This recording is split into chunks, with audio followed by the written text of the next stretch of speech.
future's far away, but I'll stay, I'll stay. Just take a leap of faith, we'll find a way for you and me. Can't look back and run from what I feel inside. There's no more time to hide, because I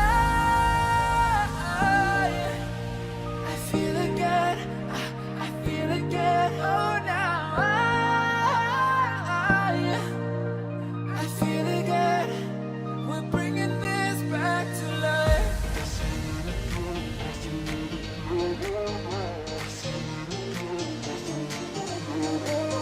I feel it again, I feel it again, I feel again. We're bringing this back to life.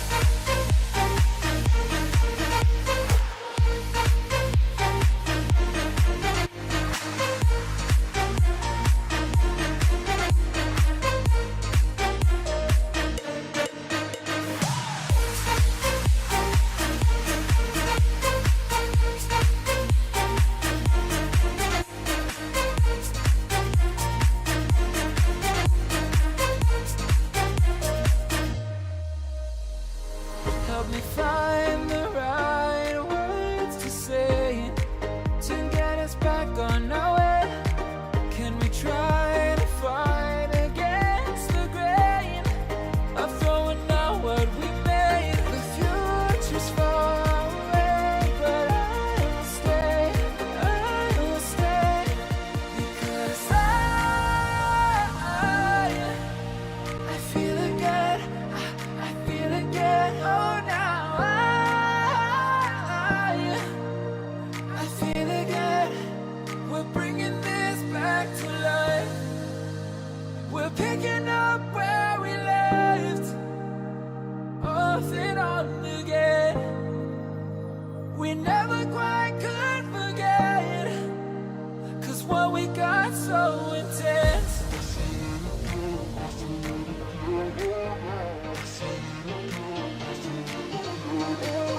I feel it again, I feel it again, I feel again. We're bringing this back to life.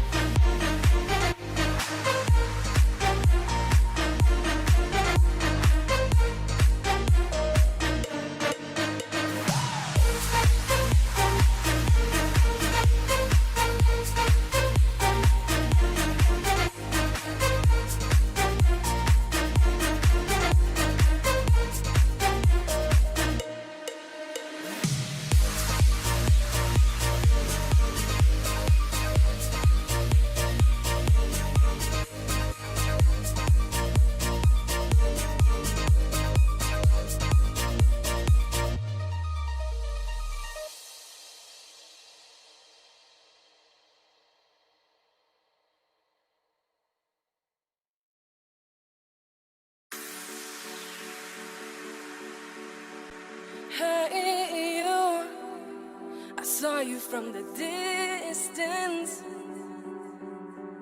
Hey you, can we talk? Hey you, I think you're my subsistence. Hey you, or am I wrong?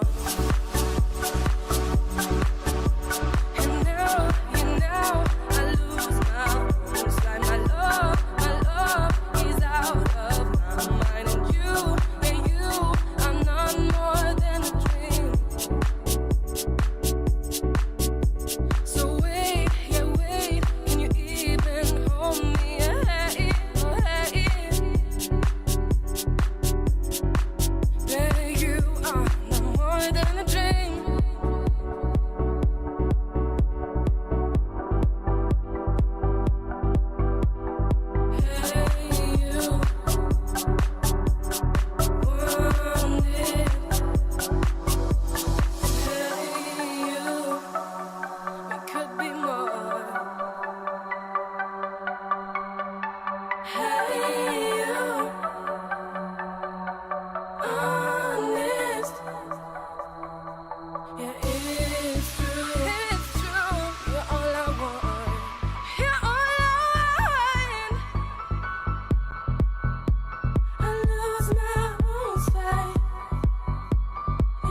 Hello and welcome. Good afternoon, ladies and gentlemen. We are back here at the Call of Duty Mobile MSP Major. Today, it is Group Stage Day 2.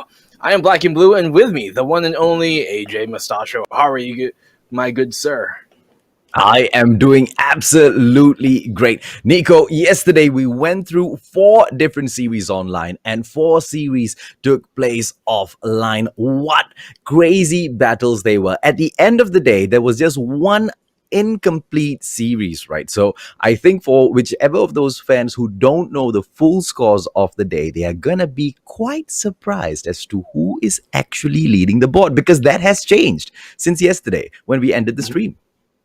Yes, but before we get to that, I think, AJ, that there is something that our friends and viewers at home would like to know about. The prize that we're, of course, playing for today. So, the prize pool that the teams are going to be competing for is Group Stage Day 2, and so nobody has been kicked out yet, but kindly oblige our dear friends at home.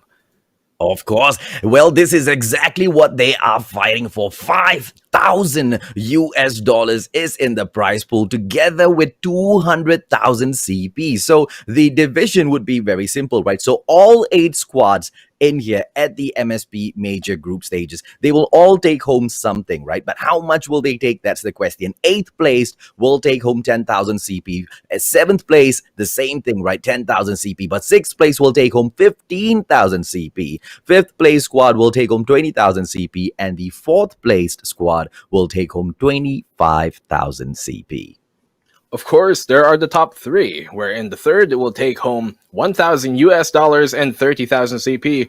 Second placers will take home 1,500 USD and 40,000 CP, and of course, the grand winners are going to take a 2,500 USD plus 50,000 CP rather prize home. So that is what these teams right now are playing for. Of course, every team who are already in this stage, in the group stages, will be able to bring home something, but of course, the more the merrier. But these are the teams we are being speaking of. Here are the qualified teams of the day. AJ, I think you'd like to exactly. Vini, Vici, Triple V Esports will be kicking the list off, followed by Resurgence from Malaysia, Divinity Uprising representing Singapore, and your Kings from the Philippines, NRX Jeremiah 2911. Yes, definitely so. The last 3 of that on the top there are the invited teams. VVV, qualifier for the Philippines. Here, on the bottom of the row is KLASIKO Rampage, Impunity, PDR Reborn, and VVV CONQUERORS. They are the teams who have qualified here, and, well, wildcard as well, especially VVV CONQUERORS. These 4 teams at the bottom qualified to make it this far. They definitely are competent in doing so, and they've fought valiantly yesterday. They haven't been at the top yet, but some of these teams have actually given us really good fights here at the bottom. Still, we are in group stage day number 2, and a lot of them are trying to make up for whatever performances were shown yesterday. Here are the live games of the day, though. Exactly, buddy. Well, the schedule for today, what sort of action do we have in store for you guys? Impunity will be taking on Triple V Esports to kick the day off, followed by NRX Jeremiah 2911 taking on PDR Reborn. Definitely so. These are some of the games we have today. Live stream KLASIKO Rampage will be after that. VVV CONQUERORS, of course, to follow up with fighting them. And the last live streamed game of the day is Divinity Uprising versus Resurgence. Of course, this is not the only games that we have today, AJ.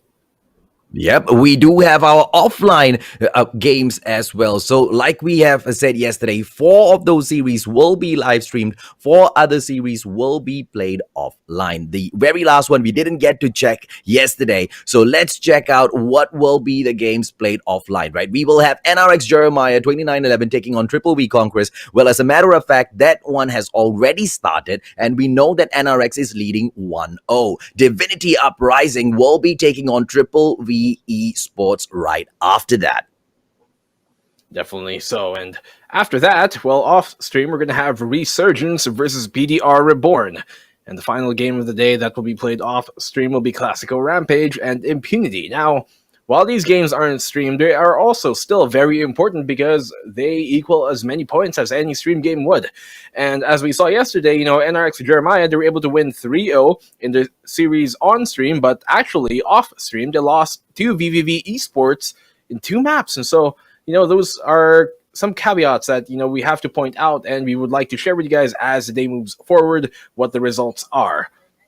Well, on that note, Nico, let's take a quick look and see the standings of yesterday. Sitting down right on top, ladies and gentlemen, boys and girls, the Kings of SG, Divinity Uprising with 6 wins, 0 losses in there, 6 points in total. Let's take a quick look at the bottom of the board as well. We've got Impunity there with 6 losses, 0 points so far. But don't worry, we've got 6 more days, including today, to go, right? KLASIKO Rampage sitting down in the 7th place, 1 win. That means there's 1 point thus far. Triple V Conquerors there as well. 2 wins, 2 points in total, 4 losses for them.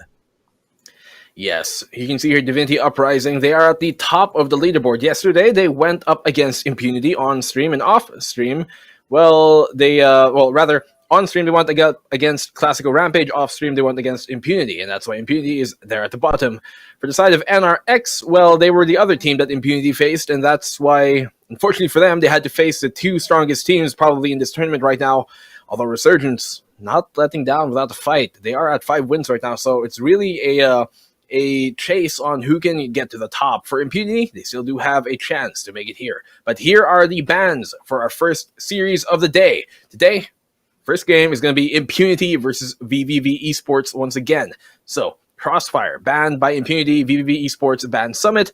For Hardpoint, our first map, seems like it is going to be, I'm going to guess here, out on the limb, Standoff. Yes, we are. Oh, and there you go. For the second match, we will be having our Search and Destroy. And since Impunity picked Standoff for Hardpoint, let's see exactly what Triple V Esports picked in here, right? But of course, the bans need to come in first. So Impunity went in there. They banned Crash. Crossfire was banned by Triple V Esports. And drum roll, please, ladies and gentlemen, boys and girls, because the map that we will be playing, a little hide and seek, will be none other than the firing range. It is not a map that is a stranger to any one of us right now. It's all just bread and butter for the squads out there.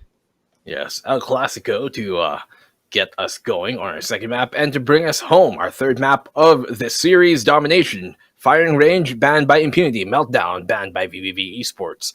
Our third map of the series is going to be Crash, another classic map to bring things home. That's one to look forward to when you come to Domination. Absolutely. Well, Standoff, Firing Range, Crash, all of us, I mean, the casters, the viewers at home, all of us, we are all well accustomed to these, maps already. So let's see exactly what these squads go in here to do, right? Because Impunity, they've got so much to catch up on. I mean, they are sitting down at the bottom of the board, buddy, with 6 losses thus far. They need to do something today. Yes, we do have 7 days of group stages, but they can't take advantage of any one of those days. Letting 2 series slip through their fingers, I think it'll be quite painful for them. Yeah, they really need to make up what they weren't able to do yesterday. I mean, unfortunately for them, their first 2 days, the first 2 matches of yesterday, which was group stage day 1, they went up against, the 2 favorites to win this entire tournament. They went up against NRX, and they also went up against Divinity. And in that case, it's just unfortunate for them, and they've got 3-0'd in both of those series. So today they're going to be playing, they're going to be playing the other teams, and they're hopefully going to get a chance to play, get more points rather on the board for their side. But for now, we're going to be playing Impunity versus VVV Esports. Impunity from Singapore, VVV from the Philippines, and well, map number 1. Let's get going. Well, let's kick things off, ladies and gentlemen, boys and girls. It is gonna be Hardpoint. It is Sky KRM gameplay, protecting his points just for the time being. 48 seconds more in here. 11 points picked up by Impunity already. It is a great start to the day for Impunity. Well, you can see the hard point here is right now in front of the hotel courtyard, and it seems like an early lead has been taken by Impunity. This is a good start for them, just exactly what they needed. And so, while VVV are trying to wrestle it back, they have for the moment. We don't know how long they're going to be able to control that, because it seems like Impunity are coming out here together, and a great find there by Burger to find Mac, and that's going to allow them to flank behind the hotel and perhaps steal this away. Although, VVV almost about to get the points going their way too, as the hard point is about to expire, and I think Impunity just have to regroup here and go for the next point. Well, they can go for the next point. Triple B Esports in there. Whatever that they can take as scraps from the first hard point, they most definitely will do so, right? 28 to 20. Impunity doesn't look like they're out of it, but they need to do slightly better. Oh, Ace with his chopper action, but could not do anything against that KRM action. Mac brings in, day out. Crims, chopper gameplay as he goes in here for the push. It's Triple B Esports still on there with the whole 40 to 20 points between them. And Crims gets taken down as well. I mean, for a Triple B Esports, even though it looked like Impunity had the game at the very start, they were just sussing them out, weren't they? Because right now they look like they've got full map control and they're not letting Impunity come anywhere near them. Yeah, they've had a good, showing here after the slower start. They're now finally getting a surmountable lead over Impunity. About 50 points now is the lead that they've surmassed here. And as they're holding out to the warehouse, you can see Impunity are nowhere close to the site. And so they have to once again regroup and just wait for the next hard point to show up. It seems like even when they're coming in from spawn, Jayon is not letting them go easily. Nick Flip will find a frag of his own as well. And that will secure the hard point for them very safely. And now they just have to make their way to the new hard point. It seems like it's going to be spawning over here now, once again towards the top corner house, and it seems like an early control has been wrestled again by VVV Esports. Oh, Impunity needs to do so much more if they want to win this, because Triple V Esports, they're already reaching that 3-digit mark. Crims with his chopper gameplay going in for the spams, and War Machine comes out. A 3-piece in there for him, 4 kills in total, and he will get his 5th one as well. The 6th one, yes, no, yes, he will pick that up as well. Hey, we've got the cluster strike as well as the XS1 activated for this guy, but we don't know if or not he will be bringing it out, because there doesn't seem to be a need for Triple V Esports to play seriously. Impunity is not putting up a fight at all. Yeah, they don't even need to score streaks at this point. I mean, they have, what, a 9-point lead for now, though. Impunity are able to get the last life of that hard point going their way, but 10 seconds is not nearly enough to surpass the points that they need to come back into this one. Aggressive push here by Mac. Will he be able to make something out of it? He's currently burning, playing behind the shield right now, although his life is draining, but they're able to at least clear off Glorify there on top of the stairs. After that clear, they do once again have control of the hard point here, and it seems like Impunity are going to struggle to even get anywhere near. Great map control for right now for VVV Esports, but Impunity, they have to do something about this as well. They're only 20 points away, VVV Esports, from taking map number 1. Well, and I think this could be all over. 37 seconds, more than enough for Triple V Esports to close this game off. HXS needs to be careful. Impunity, they need to buck up. They need to do more, but how much can they do? Even if they do go in there for the hard point right now, 10 points is not a lot at all, right? The next hard point, it will be game over. But Triple V Esports, they're not going to be spending that much of time. Ladies and gentlemen, boys and girls, it's gonna be game over. 150 to 49, and Triple V Esports will put Impunity in a very, very uncomfortable situation starting off today. Yeah, well, Impunity, they did have the hotter start. They started off better, but in the end, it was VVV. After that first hard point, the one that is right in front of the courtyard, in front of the hotel, they pretty much relinquished control of the entire game after that single first hard point. They had control of every single hard point after then. Even if Impunity will get the hard point first, they'll maybe have it for, what, 3-5 seconds before VVV just completely dominate the hard point, that point specifically, and then they just take it and hold it for the duration, the entirety of the duration. So a good showing already here by VVV Esports. Mind you guys, they were the team that was able to take 2 maps away from NRX yesterday off stream. Absolutely correct. Now, I wonder how NRX is doing right now, though. Triple V Esports, they are showing us exactly the kind of caliber that is needed to kind of dominate those games, right? It is such a pity that we could not see their matchup against NRX Jeremiah 29-11 yesterday, because I would have loved seeing the boys from NRX get beaten 2-1. It's not because I want to see them lose, but you really want to see people kind of challenge the Kings, right? Because NRX, Resurgence, as well as Divinity Uprising, they're known as the 3 Kings for a great reason. The skill gap between those squads and the rest out there who are trying their best to come in there and challenge them for their throne, they at the moment, they just don't stand a chance. It's just too big. Yeah, definitely. So, I mean, as you said, those are the three kings MSP that stands here for Malaysia, Singapore, and Philippines, and those are the three kings of those kingdoms. But for now, we're talking about VVV Esports versus Impunity. Impunity. Still, they're not. It's not the good showing that we want to see out of them. They are down currently right now 0-7 in the group stages. They have yet to win a single map in any series or any game. We're going to be moving into domination on map number 2. And this, I think, as well as when they were playing yesterday, is going to be their best chance to take a map away from VVV Esports. If they cannot take Search and Destroy, I don't have high hopes for them to be winning domination, which will be our map number 3.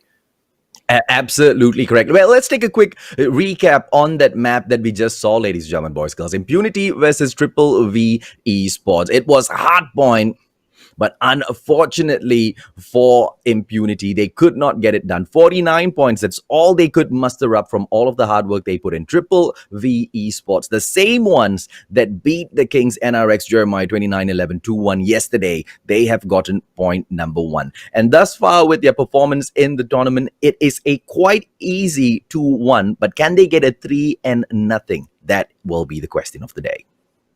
Yeah, I mean, 3-0 is quite difficult to get against any team here at the MSP Major. But, well, Impunity, they haven't been performing too well, and VVV have been hot off the tails of a great performance from yesterday. They are not at the top of the scoreboard, VVV Esports, yes, but the Filipinos seem to be doing pretty well so far, at least towards the mid side of the, the mid ladder, part of the ladder of the leaderboard, and so we are just waiting to get into our map number 2. Firing range is what we're going to be playing on. Search and Destroy. As I said earlier, I think this is Impunity's chance to get a map finally on the board, on the leaderboard, because they have yet to win anything. They're 0-7 right now. If they cannot win Search and Destroy, domination isn't looking too good for them. I haven't seen like too great of a performance from any of the domination matches so far recently at all, and I really think Search and Destroy is where they have a bit more of fire in them, and like a bit more, where their strengths really play to when it comes to Search and Destroy, and so that is going to be their chance to at least take a map home finally for their side. Undoubtedly. I mean, waiting to see exactly how will Impunity kind of, take this match, right? Are they going to, play the slow game? Because we saw a few squads play that slow game yesterday as well. But the opponents are just better skilled at the game, right? Because they go in there for the push, and then you lose out too much, because as the bomb planters, you kind of get to control the game a little bit more than your opponents who are tasked with the defusal. But, well, ladies and gentlemen, boys and girls, let's see exactly how they will go ahead to do it, because it's going to be Triple V Esports taking on Impunity Search and Destroy. Here we go. Map number 2. We're going to be playing on firing range as we move into Search and Destroy. It seems like early positions being taken here by the side of VVV as HXS finds a great pick with a sniper rifle in hand. They are playing here towards Tin. You can see them. They are playing towards the branch road. No aggression being shown by Impunity so far towards either side, but he might just find a pick here, and he does! What a great find by HXS. That's 2 opening picks now for the side of VVV Esports, and that's exactly what they need to secure the position here as a dominant team in this series. But a greater wallbang from HXS! What a read and what a claim shot by him! VVV Esports off with a hot start. Oh, yes, they are indeed with a hot start there. Impunity, 2 men versus 4. Triple V Esports, ladies and gentlemen, boys and girls, showing you exactly what they are made of. Mash as he takes Zane down as well. Ladies and gentlemen, boys and girls, with a 2-piece in there, nothing can stop Triple V Esports as of this moment. It's going to be round number 2. Can the snipers in the game make a huge difference in there? It doesn't look like Triple V. Oh, there you go. HXS will be running snipes. Burger B on the other end. It is going to be a quick rotation around warehouse number 4, but no, the Bravo will be the place where HXS will continue to hold. Seems like, once again, Jaeon finding a double kill their way. No positions being taken, at least too aggressively so far by Impunity. They do have the planting position, yes, but VV Esports are right on the ready to stop that from happening. The plant denial will come in as a second round goes in the way of VVV. Impunity keeps making the same mistake. They go in for the push without checking the location in there at all, right? And even at points where they do kind of find that area cleared, Triple V Esports makes the penetration of the fort for Impunity look so simple. HXS taken down so early in the game by Burger B, and it is going to be focused in here towards Bravo. Crimson O-Ace. It's going to be Zane taken down as well. A 2-on-3 situation, and Sky will leave just Mac alone in the game. Pharaoh gameplay, and that it will be it, ladies and gentlemen, boys and girls. What a quick round that was, with Impunity pulling back one small point. Finally, a round on the board here for Impunity as we move into round number 4. Fourth round of the half, and Impunity, they seem to like to play fast. When they do, it has been working well for them, as we saw in that previous round, number 3. And so, as Burger, if he can find a pick here on the aggressive, I think this is Nick Flip trying to push up towards him. If he can find that pick on him, that's going to open things up towards the B site. But for now, Impunity are taking things a bit slower. They're not exactly going for any, pushes right now, looking for any picks that might come their way. I don't think this lends well to their cause, though, as, Impunity have been performing better when they do play a bit more aggressively, because if they let VVV control the flow of the game, it's not going to work out well for them, as you see there, a pick already being found on Burger. Well, Crims has gone in there, ladies and gentlemen, boys and girls, for the first takedown. It's a 5-on-4 situation. Still thinking if or not he wants to push out of Branch Road. Bravo push right now with Glorify getting taken down by Sky. But what a play, ladies and gentlemen, boys and girls. HXS as well as Mac will just wrap things up so quick in there for Triple V Esports. I mean, every single time the game, it may start off slow, but when the engagements, when they kick off, Triple V Esports, they just look untouchable. They have, and once again, Impunity cannot let, VVV just control the pace of the match.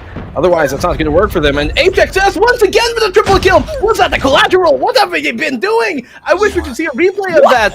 HXS, unsurprisingly, the MVP right now, I would say, of this map specifically. He's been finding triple kills like it's nothing, like it's breakfast. And that will be the bane of existence for Impunity. Not only are they trying to get at least one round in here, but they're getting tormented by HSX sniper skills. It's going to be a slow push this time with Triple V on the attack. It looks like Alpha will be the name of the game. A quick plant in here, shrinking down the timer from 1 minute 35 seconds to just 45 on the clock. Well, the post plant is now in, and it's on the hands of Impunity to try and get the defuse off. You can see here, they are towards Tin and towards the control center. Will they be able to push in from barracks, though, is the question. You can see Crims has a great angle to stop this from happening. Fire down, and he's going to get found. A great pick there by Sky with the utility. Nick Flip's going to get the trade off, though. And 20 seconds left on the clock here, AJ. Oh, 4-on-3. Here comes Sky, and a good takedown, but traded immediately. Burger B goes in for Mac. It's going to be a 1-on-2 situation. Can Jean get it done? Ladies and gentlemen, boys and girls, Jean cannot go in for that defense. And Impunity will go on to pull one more point back. Can they keep up this pace? It looks like Triple V Esports are having a little bit of trouble here, ladies and gentlemen, boys and girls. It is the best opportunity for Impunity to take that advantage now. Now, Impunity, if they can get around on the board as we move in here to the second half, AC finds an opening pick on the Mac. That's exactly what they needed to get things off here. The plant is going to go towards the A site, and nobody near the A site from Impunity to even deny this from happening. So they're going to have to play once again the retake towards the A site. Can they make it happen is the question. Will they be able to do it successfully? You still do have 5 members up on their side, and well, that's all that they really can work with. Well, it's the way they get this done, right? Because, with a 5-on-3 situation now, thanks to O-Ace, Jean is down. Nick Flip trying to drop away just a little bit because they can't afford to get backstabbed. Here comes Zane with a beautiful takedown, I believe, ladies and gentlemen, boys and girls. O-Ace takes Nick Flip out of the equation, and it's going to be a defusal. They will go ahead to pull yet another one back. Another round going in the way of Impunity. As I said, even on the first half when they were playing the defense, Impunity have been playing better when they're more aggressive, when they do push, because it works well to their play style. And so, here on the attacking side, being on the attacking side does favor aggressive playstyles a bit more, and that's exactly what's been working here on the second half for Impunity. So this is what I think they need to do. They have to try and control the pace. They have to push when they know they can push, instead of trying to be a bit more conservative. Another plant on the A site and Impunity are going to have to play a retake again. Yep, and Mac is hanging back right now. I wonder if he is going to go in for that flank and that backstab. Here comes Sky. ASM10 gameplay goes in with a quick utility toss first, but nobody is home. The player right there on towards his right for the backup, and Glorify will go on to take down Mac as HSX takes Sky out of the equation. Burger B, Nick flipped solo.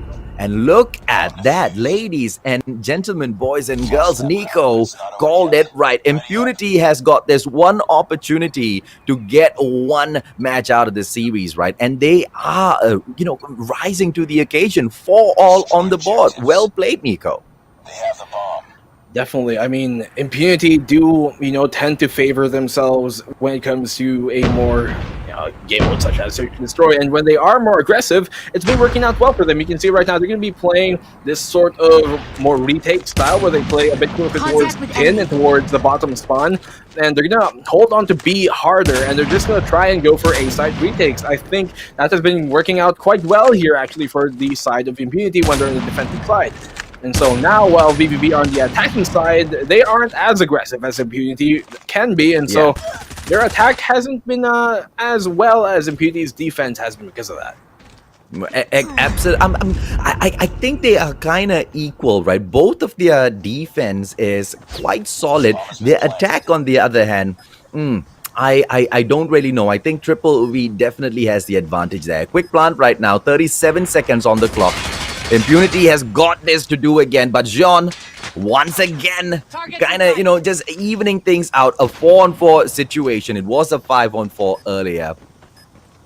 24 seconds on the clock. Jean, one more. Burger B this time is out of the equation. Crims with the wall bang. Zian goes down. Sky removed as well. It's a 3-on-nobody with Triple V Esports edging ever so closer to point number 2 of the day for themselves.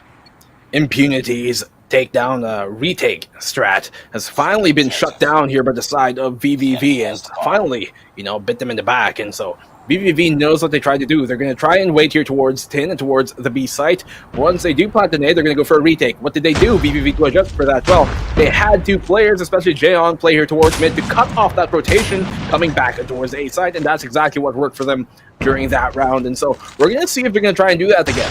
HXS, along here with one teammate, is actually in position to do just exactly that, but Burger B is going to find Crims, and that's going to halt things a bit for the side of VVV. Impunity might just be able to bring this to a final round.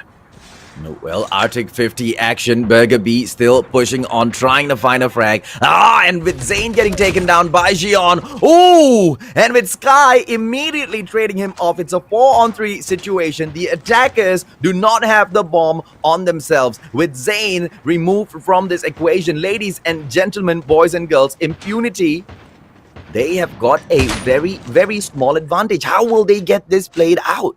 With Glorify right now removing Nick Flip from the complicated situation that he would have put them in, Impunity have got 2 more targets to go after. HXS being tormented, and Ace will go in for the takedown, and Triple V will see themselves in a position where they have to start stepping things up. The shine that they had, the dominance that they had moving into the Search and Destroy seems to have been put out. The fire is no longer as bright as it was.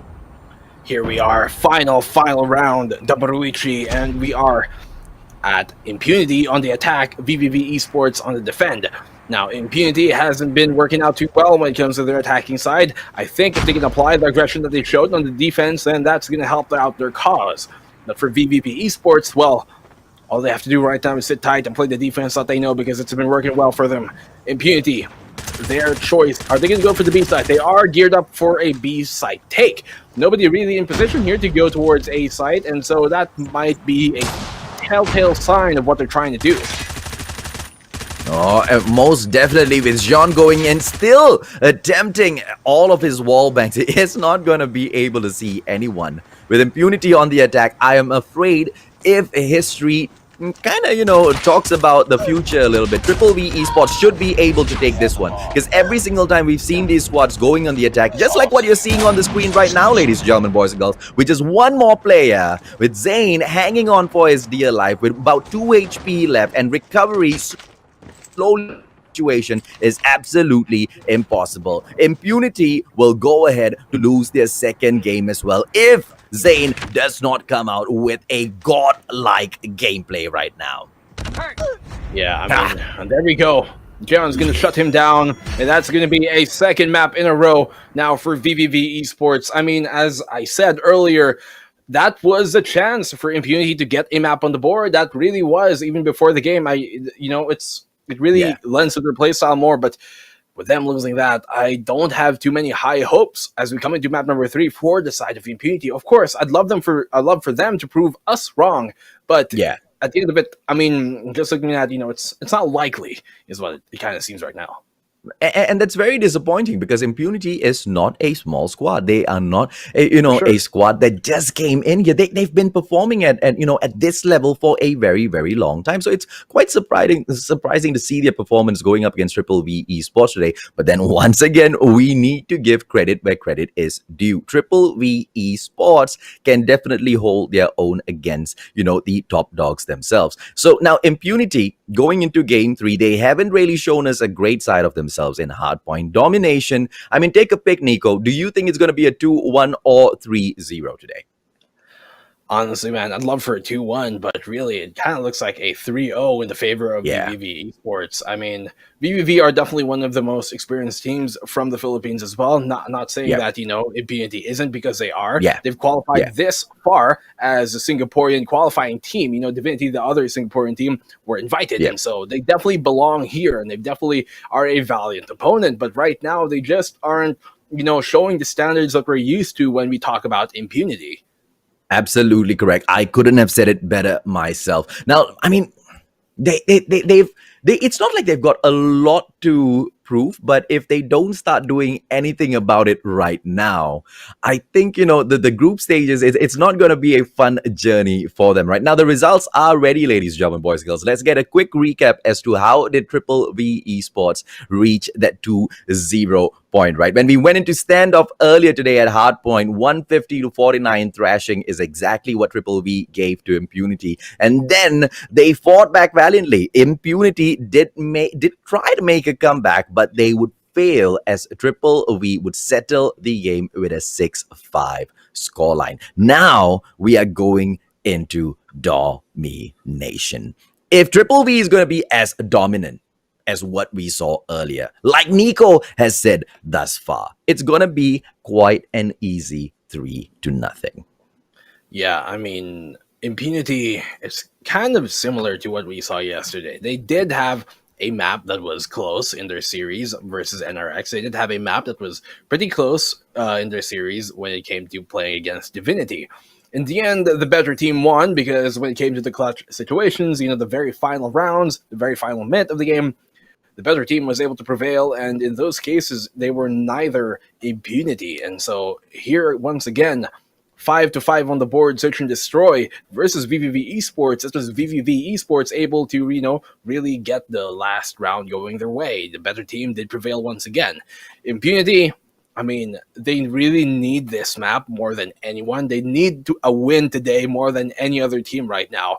But at the same time, it's not looking too hopeful for them, considering how they went up against, VVV when it came to standoff a while ago. It didn't really work out too well for them.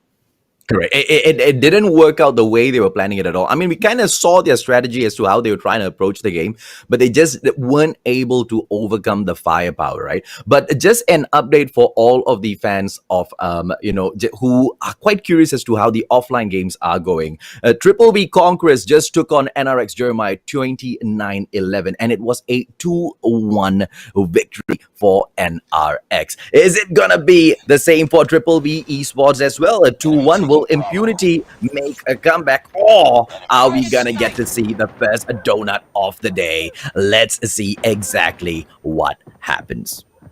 Well, here we are kicking things off on Crash. Impunity They do have the Alpha Point, Bravo Point trying to be nested away, but nobody has really taken control of it.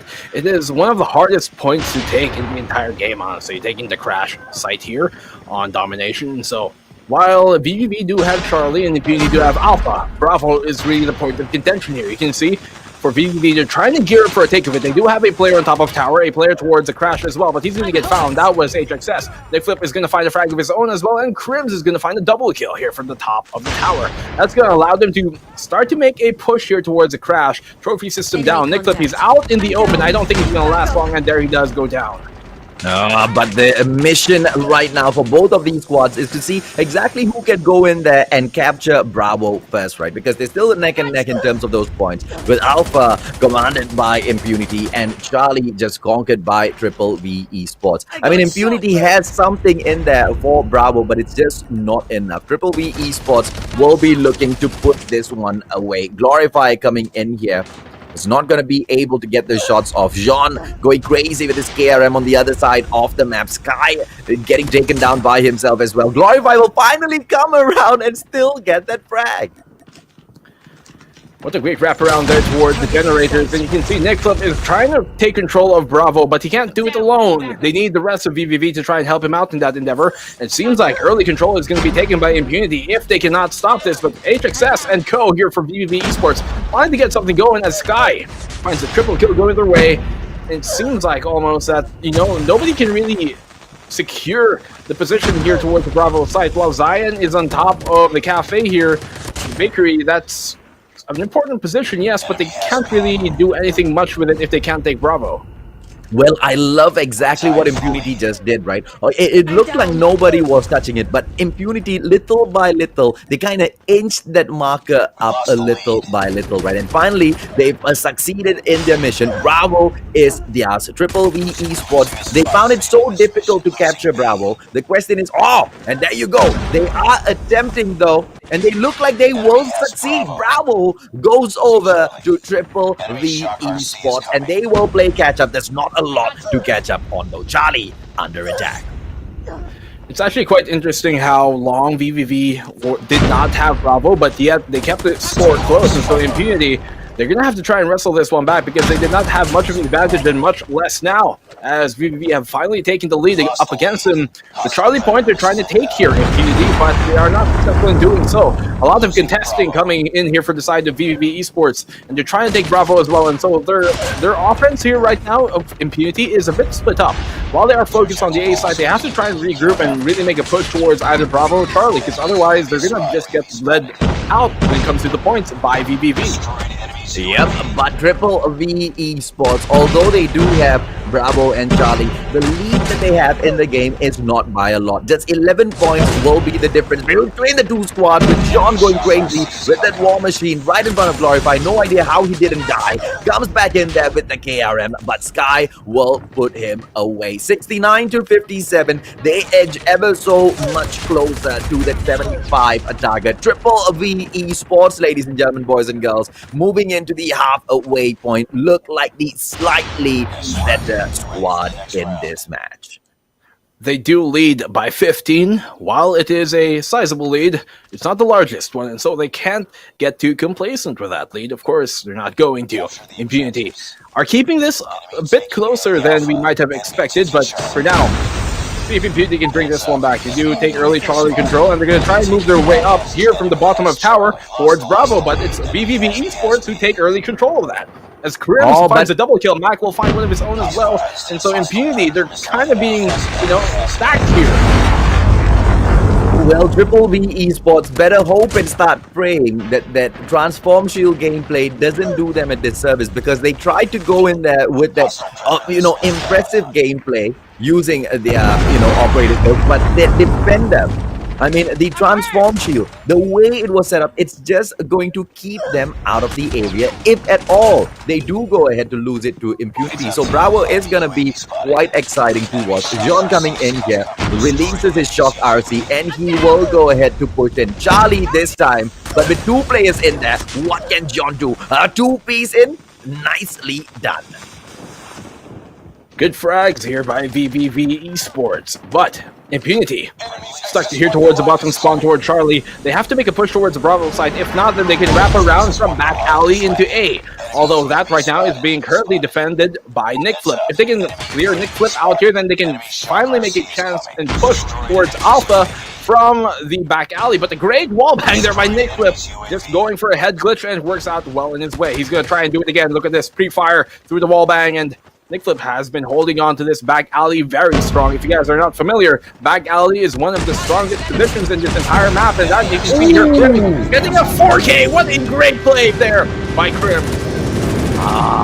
And Triple V Esports, they take that on the mark, on that note, with the cluster strike is trying to end the game already with Alpha and Bravo under capture. Impunity, even if Triple V Esports were making minor mistakes here and there, they haven't been able to capitalize. With Zane coming in here with the Annihilator right now, it doesn't look like Triple V even wants to try to take Impunity seriously right now. I mean, Impunity, what else can they do right now? 15 points is all VVV needs, and they are well on the way to taking that Goliath out already. The mechs are out, and at this point, Impunity, they don't have the utility nor the firepower to really deal with them, nor the time especially, and so I think it's safe to say, AJ, this is going to be another round here, a 3-0 sweep as we expected from VVV Esports. Absolutely correct. No doubt at all. The first ever donut of the day, ladies and gentlemen, boys and girls, has been eaten by Impunity, and very, very well prepared by Triple V Esports. A 3-0 is kind of what we predicted, and that's what we get here. Unfortunately for Impunity, they are now down 0-9 on the leaderboard. They have another game to play today off stream. That is going to be against Divinity Uprising, and that I mean let me correct myself, sorry, against KLASIKO Rampage, one of the teams from Malaysia. And so hopefully for their sake they can do better in that, but VVV Esports now are firmly making their way up that ladder.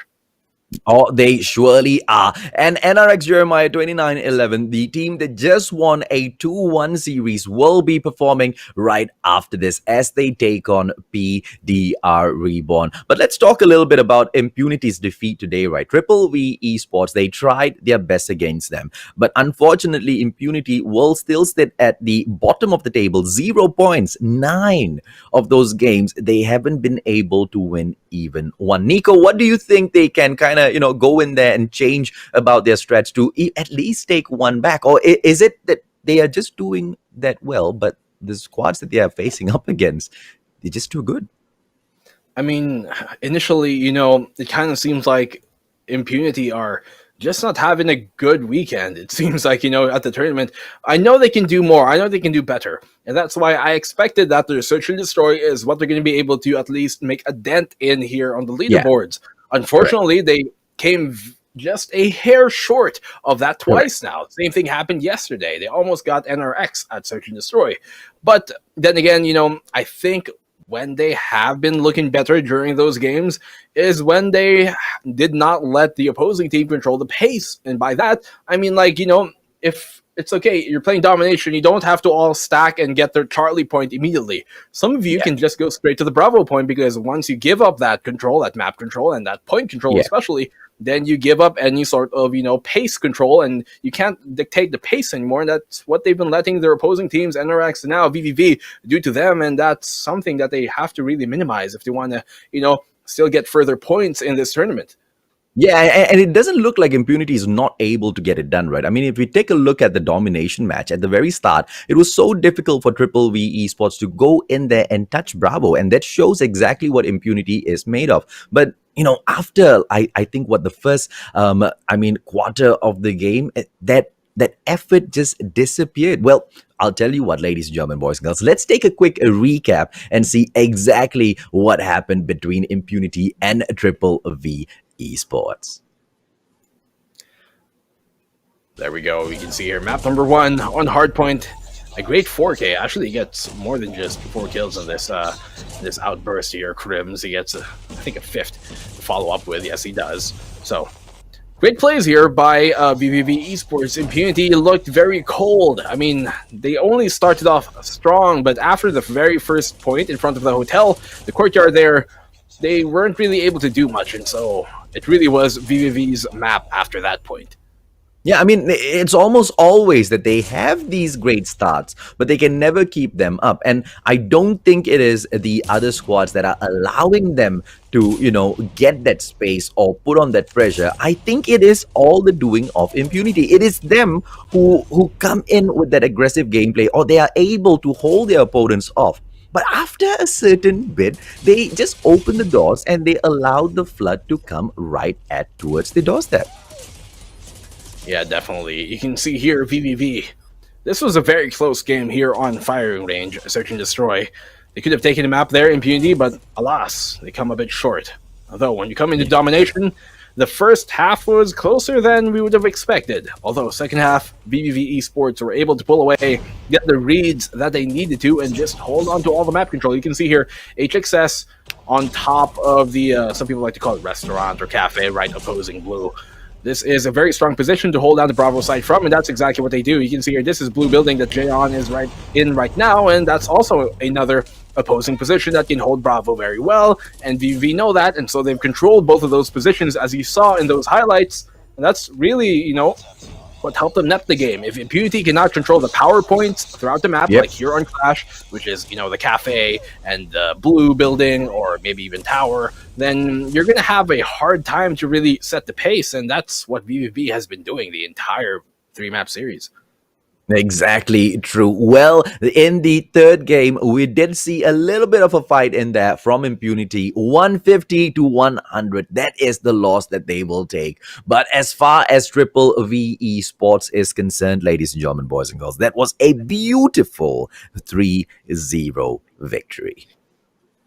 I'm sure they are definitely happy with that win there for the side of VVV eSports. I know a lot of you guys are fans of the teams here, so let us know down below in the chat, in the comments, who you guys are rooting for. I'm sure all the teams will love your support. Still, we do have other games to be played today. We have other maps to be played. We still have 3 more 3-map series. The next one after this is NRX Jeremiah versus PDR Reborn. 2 teams from the Philippines, one invited, the other qualified. I'm sure lots of you guys are waiting for that game as well. Yep, and they qualified in style, right? I mean, when they came in here for the national qualifiers for the Philippines, they just blazed the trail all the way to the finals, and they put on such a great show. Will we see another great show? No doubt in our minds at all. Now, NRX Jeremiah 29-11, they didn't expect to drop any points. Obviously, right? The Kings, they step in here. They expect to be amazing. They expect to win all of those points away. Disappointed once already. Are they going to see another disappointment from yet another strong Filipino team? Ladies and gentlemen, boys and girls, we will definitely check it out in a bit. Yes, but first, guys, before we go to, once again, we're going to be showing you guys NRX Jeremiah versus PDR Reborn. Before that, we're going to go to a short break. So, guys, we'll see you in just a bit. 3-minute break to get us some air, some water. We'll see you guys in just a bit.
Minutes ago, I drank my last wine.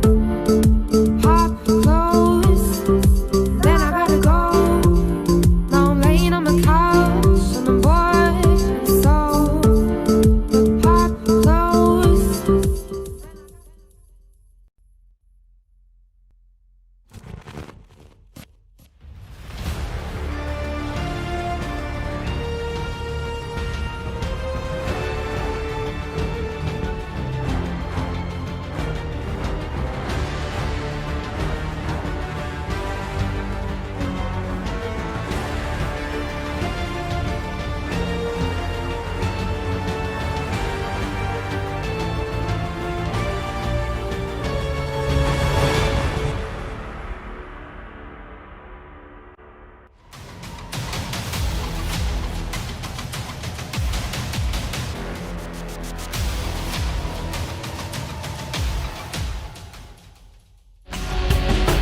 Hello and welcome back, ladies and gentlemen. We are now ready in just a bit to go to our second series of the day. It's going to be NRX Jeremiah 2911 versus PDR Reborn, both from the Philippines. One invited, that is the former, and the latter qualified all the way here at the MSP Major day number 2.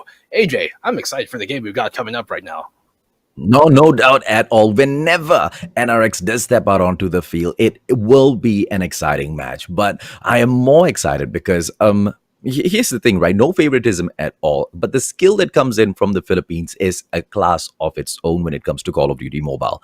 At the moment, when we look at the Singapore teams, no disrespect to any other team, but Divinity Uprising, they are up there with them, right? But so many of these Filipino teams come in there with the sort of caliber that makes us kind of feel like NRX Jeremiah need to stay wary for as much as they can, because they can be overtaken at any given time. That's exactly how strong they are. So that's exactly what's going to make this next match as interesting as it's going to be. Definitely so. Even though NRX are champions, they can't let that, get to them and just be like, okay, we're champions, any other Philippine team doesn't qualify. Because really, we saw like VVV Esports, who off stream yesterday, took 2 maps away from NRX.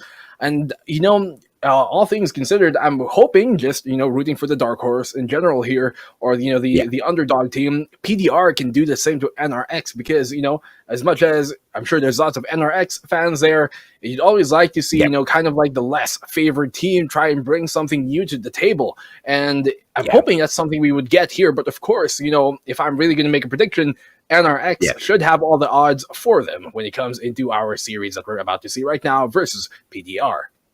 They should, but for entertainment purposes, ladies and gentlemen, boys and girls, I do hope that PDR Reborn kind of hands over a defeat for NRX Jeremiah 2911, because I like seeing how NRX performs. I love seeing how NRX performs when they are so much, under so much of stress as well as a pressure. Well, let's see exactly what happens, right? Because the band picks are ready for the maps that we are going to be seeing these battles fall on.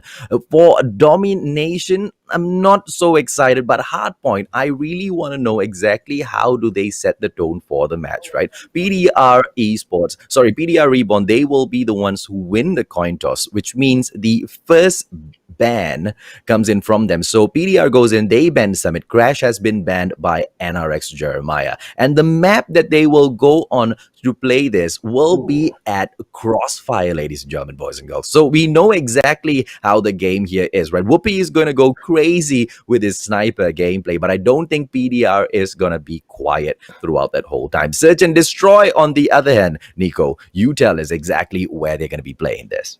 Well, PDR do ban Meltdown, and Firing Range is banned by NRX. I would not be surprised if we get another Firing Range map here for our second map, but we're going to see what it is, and it's going to be Summit. Okay, that would have been my second guess. We're going to be playing Summit, and this is actually quite defender-sided when we play a Search and Destroy on Summit. Crossfire, I'm excited for as well, because, NRX are one of the teams that do like to bring out double snipers sometimes when playing on Crossfire. We're going to see if that's going to come in. But the third map, AJ, that is on your hands. Well, Summit this time will go ahead to be banned by PDR. They don't really like that, which means Search and Destroy is not going to turn out for them that well, I guess. I don't know, right? And Crash has been banned by NRX, and it looks like they really, really don't like to play on these two matches, because, look at Hardpoint, look at Domination, both those squads banning the exact same maps. Then that needs to tell a lot to their competition, who will be facing them off in the other days, right? Standoff will be the place where this takes off, or this gets settled at the end of the day. Domination will be the name of the game. I think with NRX going for a Summit here, this is kind of a calculated move. They know that PDR are not as comfortable playing on Summit no matter the game mode. And while, PDR did ban for Hardpoint, instead of going for like another Summit ban, they just banned any other map, is more of because they're not, they'd rather give up a second map to Search and Destroy as opposed to giving a third map as for Summit to NRX, because they know that NRX are a pretty good Summit map. And so I think that's a calculated move for NRX to specifically go Summit on Search and Destroy, the map that, you know, they have the highest chance of losing to, really, to PDR. Well, no doubt at all, right? Because if you look at the way NRX Jeremiah plays, not only are they proficient with any of those maps in there, any of those players can pick up. I mean, obviously they have got their favorite guns and all, but any of those players can play in any positions, pick up any of those guns, and play it as you know, as if their own teammate is playing that role, right? They are just that good. So PDR Reborn, they really need to stay on their heels. The game, ladies and gentlemen, boys and girls, is on the way already. We see Yobabs going in there with that spam at the very start, but PDR Reborn will be the first ones onto the hard point with the first 7 points in the game. You can see here, very aggressive whoopee there for NRX. As we said, they do like running the double sniper setup. For now, it's only giving whoopee on that endeavor, though, but they do have early control here, PDR Reborn, of the hard point, but it has been swiftly taken back by NRX. NRX do have good positions here. You can see they are still towards top spawn, trying to make their way here towards the bus. PDR Reborn, but they do not have much position. While Yobabs is on top of the cornered house, that's the only real strong position that PDR Reborn have right now, and that's going to let NRX hold on to the hard point for the duration of it. Well, it's going to be Flex coming in here with the Thermite right now. He goes in for the push, but this is not going to be the hard point. They are going to be focusing on the next hard point that's going to be available in the game, ladies and gentlemen, boys and girls. So PDR right now, they are showing a little bit of map awareness in here, but how much is it going to help them? Because NRX Jeremiah 2911, they are more than capable of cleaning out house. PDR shows us that map awareness is going to help them get a few points, but it's not a lot between them though. 32 to 25. PDR is definitely going to catch up. Yobabs, chopper gameplay as he goes in with the push. You can see the score has now been flipped once again. PDR Reborn do take the lead going their way. They did have the early lead, now they've retaken it. So NRX Jeremiah, you can see as their positions are still here towards the bottom of the main road. They have a long ways to run if they want to make it to the hard point. Trunk's trying to make the entry. He does find an early frag there on the Yaku as they try to make the escape happen. Will he get caught out here in the open though? Yes, he does. Shut down by Kenshi, point blank with the sniper rifle. And that is PDR Reborn going to get a 30-point, well, really at the end of this, a 40-point lead. A surmountable one at that. And what an impressive display this is, ladies and gentlemen, boys and girls, coming in from PDR Reborn, as they are the first ones to hit that 75-point mark. But this is not domination. We don't get a break.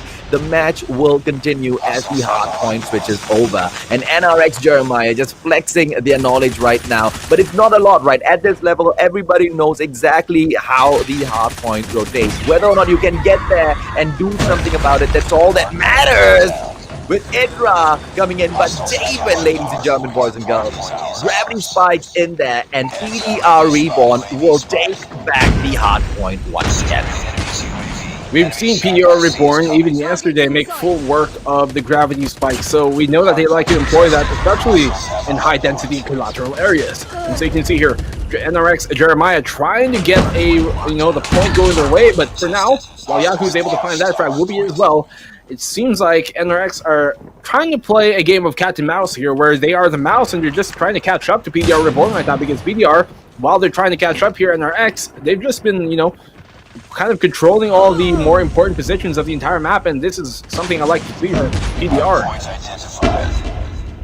Well, with 30 points in between them right now, the next hard point, ladies and gentlemen, boys and girls, is going to go to PDR as well. And PDR Reborn will continue extending their lead over the Kings of MSP right now. NRX Jeremiah 2911, the representative of Garena at the world stage. They are getting a little bit of a lesson on how to play hard point by PDR Reborn. Can a comeback be seen, ladies and gentlemen, boys and girls? We don't know, as Whoopi comes in here and retrieves the hard point for NRX.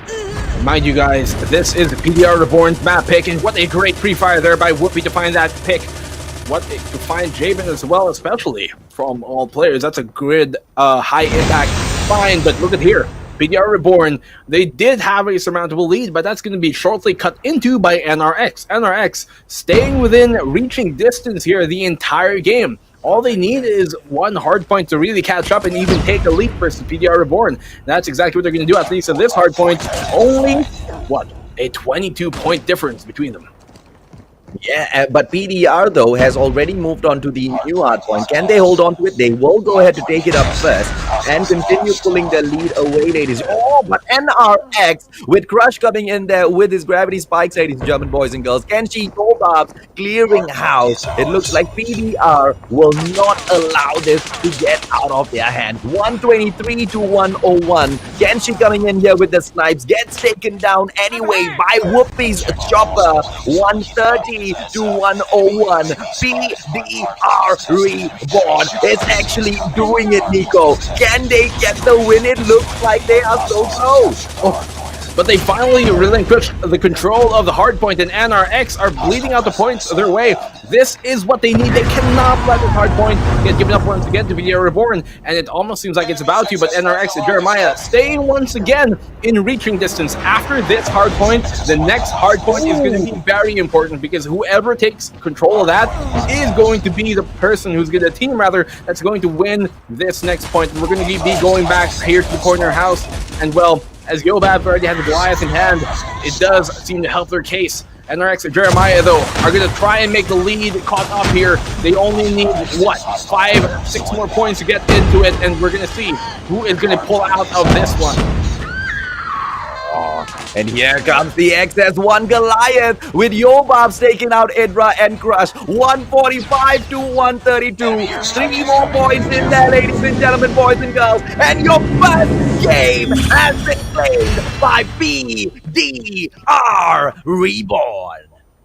What a shocking performance there by PDR Reborn. One we were hoping to see, and that's what we get. Ladies and gentlemen, PDR Reborn have taken a map away here on stream for NRX. NRX, coming into this tournament looking at like one of the favorites aside from Divinity, are not looking like the beasts that we expected them to be. They've already lost, as of to date, 3 maps to some of the teams here. Perhaps it's just a rough group stage, like patch for them, a rough group stage start. But, PDR Reborn, a very, very, very impressive performance for them here at map number 1. But we have to ask ourselves, though, the Mustachio, has to keep saying, right, no disrespect to anyone who faces anyone that I commentate on, because I say things as they are. And NRX Jeremiah 2911, they are kind of like the kind of team that goes into group stages like this, and they don't give it their 100%. They don't want to give it their 100%. And it can kind of, work against them sometimes, because you never know when you might hit some streak of bad luck. And why they actually do this is because with the kind of stature that they have, it's with everybody's eyes being on them, they don't want anybody to be able to read their gameplay, right? So I don't think we are seeing the full capability of NRX just yet. I think they're still toying around. They have calculated in their minds. They have got a very, very smart manager who has calculated exactly how much they need. And I think they will do just enough. And we will see the true kings when we move on to our next stage. But we have got so many days in between now and then, though. For sure. I do think you are right in that, where they're kind of trying to load manage how much, effort they, not necessarily effort, but maybe the right word would be like how much of, their more typical strategies that they would pull out there, things that they may be keeping in the pocket. They probably have something in that back pocket that they're planning to release, later on when we go into the further, quarters, semifinals, if they get there, stages of the tournament itself. But now in the group stage, they're just trying to, really get the reads, understand how their opponent is playing. So when they do face them later on, because I believe they're already looking forward to after the group stages, they already kind of expect to make it past the group stages. I believe what they're doing right now is just trying to see what they can use to be used against the opposing teams when they finally get out of the group stages. Well, the results are ready, ladies and gentlemen, boys and girls. So let's take a quick look and see exactly what it was once again. This was match number 1. Hardpoint was the name of the game. And it was a 150 to 132 victory for none other than PDR PDR Reborn. The boys from PDR doing their brand absolute justice today. Flex, Jabin, Yobabs, Kenshi, Yaku, and AG. He wasn't playing much, but you know when he comes in, he just blazes the streets up, right? When we move into our second match, though, Nico, Summit is going to be search and destroy. NRX, they can continue toying around, or they can go in there for a victory push. What do you think this one is going to be? What's your call at? Well, initially, I would have expected, PDR to take Search and Destroy, while NRX took both Hardpoint and Domination. But right now, that might not be true. It might be the other way. This might be the map that NRX take, and the Domination might once again go towards PDR, as they were the ones who picked the standoff map. Mind you, the first map there that we just saw today was also NRX's pick. PDR's pick when we were playing on Crossfire. Yeah. And so they made full use of that pick, and they got map number 1 their way. Hopefully, for their sake, they can do that same exact thing on map number 2, because they need the points more than NRX does right now. But of course, NRX won't let that come easy. They won't let that come easy at all. The next game should be NRX's game. Like you said, with the ban picks as well, right? This is NRX's choice. They get to play on home ground. Now, the game is almost gonna kick off, ladies and gentlemen, boys and girls. You tell us in the comment section, what do you think about how, the things that have been going on? Did you expect NRX to lose in the first game? And do you expect PDR to continue winning? As we jump into the match, let's go, Nico. Okay, you know what? I think PDR is going to be able to get this done, right? Let's bet against the odds, because it looks like an NRX victory, but I think PDR will just pull a rabbit out of the hat. Of course, we'd love to always see the underdogs prevail. But for NRX's case, I know they're not going to let that happen idly by. You can see Whoopi with a sniper rifle always in hand. He is the designated sniper for this team. A site is already being planted early on by PDR Reborn, and NRX Jeremiah, I doubt they even knew that was happening. And so they have to now play the post plan and go for the retake. So Crush inside the site already. Try and play a bit more sneaky, but for now, we're going to see if they're going to be able to actually stop this from, blowing up as Yobabs and Whoopi find each other. Yeah, they are going for some back and forth trades here, ladies and gentlemen, boys and girls, but quite equal thus far. NRX dropping 1 man extra. PDR Reborn, they have the advantage. They have the advantage of the bomb plant. They have the advantage of a 3-2. But Jabin gets taken down by Daisy, and Daisy goes in for Kenshi as well. Traded out. Here comes Crush. It's going to be a one-on-one. Yobab's going through. KRM action. Yobab, is he going to be able to find him? And he does, with PDR taking your number 1 point. A great opening start here for PDR, and these guys have come out of the gates hot. Let's hope they can keep the same level of heat and intensity coming into these second and third rounds that we're going to see right now. NRX Jeremiah, the bomb was planted right under their noses here towards the cliff side, and so they cannot let that happen once again. You can see PDR are kind of gearing up for that. They are in somewhat of a position to make the rotates to be able to go for an A-side plan once again. As Whoopi finds an opening pick, though, here towards the top of control room, that's going to kind of hamper the initial entry that PDR were looking for. Oh, and Crush takes Kenshi down as well, making it a 5-on-3 situation. Whoopi looking for another pick, but nobody will be at Alpha. It looks like the focus is going to be going towards Bravo, with Yaku getting put away by Crush. A 5-on-2 situation that PDR definitely did not expect or is, happy about.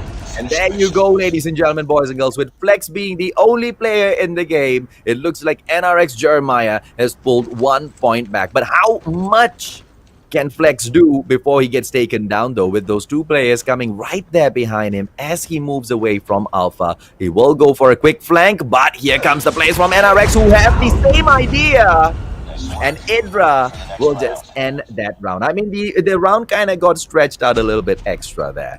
We all knew NRX was going to take that one. He even had a bit more time, Flex, to work with. He had about, less than a minute and ticking to try and find something and get something going there. But, at the end, it's a 1v4.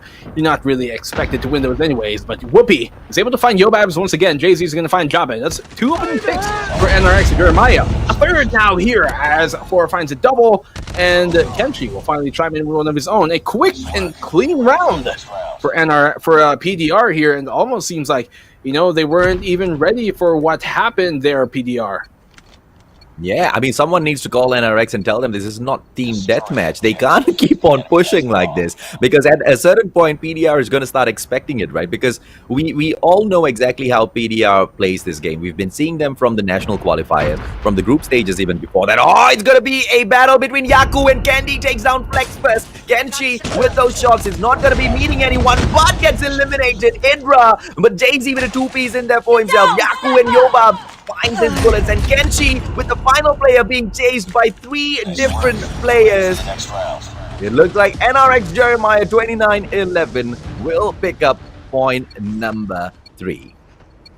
Whoopi here has been finding great frags for the side of NRX, while Idra's been doing the same too. It hasn't really been translating into the opening picks that, you know, Whoopi's been finding, though. He does do a good job in holding down the back line. Crush, look at this aggressive push from Crush. He's pushed up and flanked all the way from the cliff side. He can actually get maybe 2 kills here from the flank, and that's exactly what he does. He gets a frag here on the Yobab. Flex will find one of his own, and he's going to finally shut down Hydra. And the flurry of frags coming both ways. It is now a 2v2 situation after Yako and Candy do find frags of their own.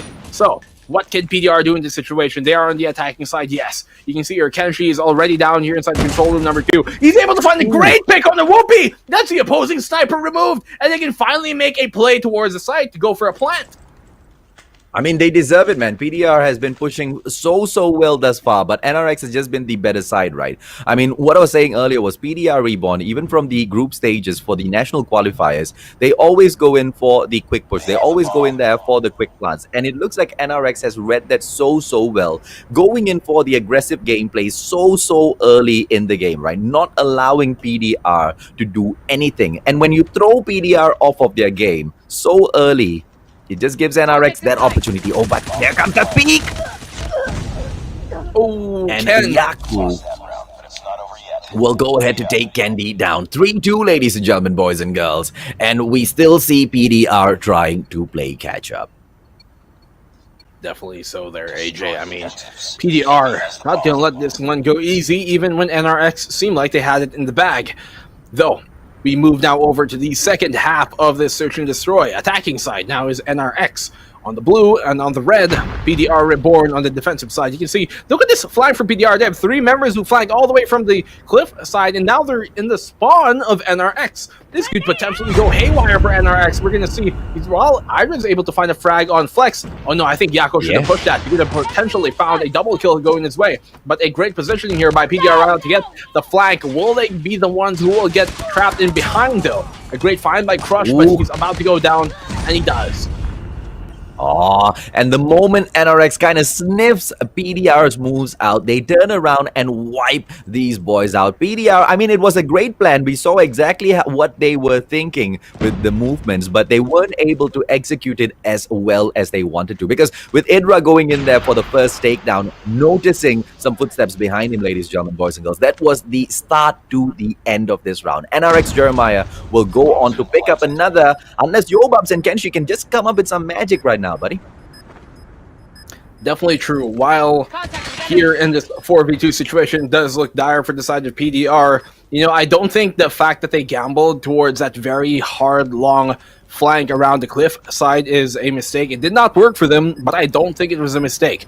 I think that's exactly the type of plays that PDR really need to do if they want to take down NRX. And so, while it did not work out in this specific round earlier with a triple flank, I think that's more of what they kind of need to do as Whoopi shuts down Yobabs. This is kind of a moot point. Kenshi, 1 HP.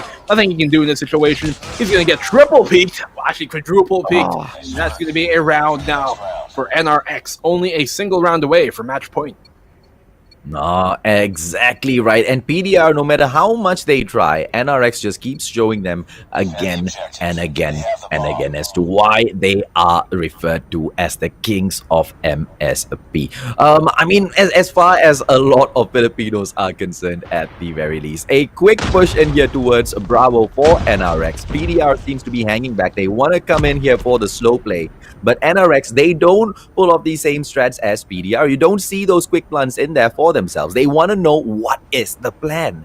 and PDR doesn't give them that satisfaction. PDR will hang back and allow NRX to make the first call.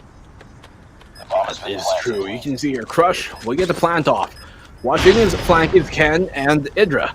Now Idra playing inside the control room. He's going to try and fall back. He knows he doesn't have to play as strong as his position because, well, it is planted for one of their teammates up above in the control room. So Japan trying to make a push. Crush is going to find Yaku. Will he find a second one? Yobabs and Japan are going to find one of their own flex as well, chiming in. And when they clear now by PDR Reborn, they're able to just shut down the entirety of the defense here from NRX. It's only going to be Ken left alive in a 1v3 situation. They're going to defuse it in his face.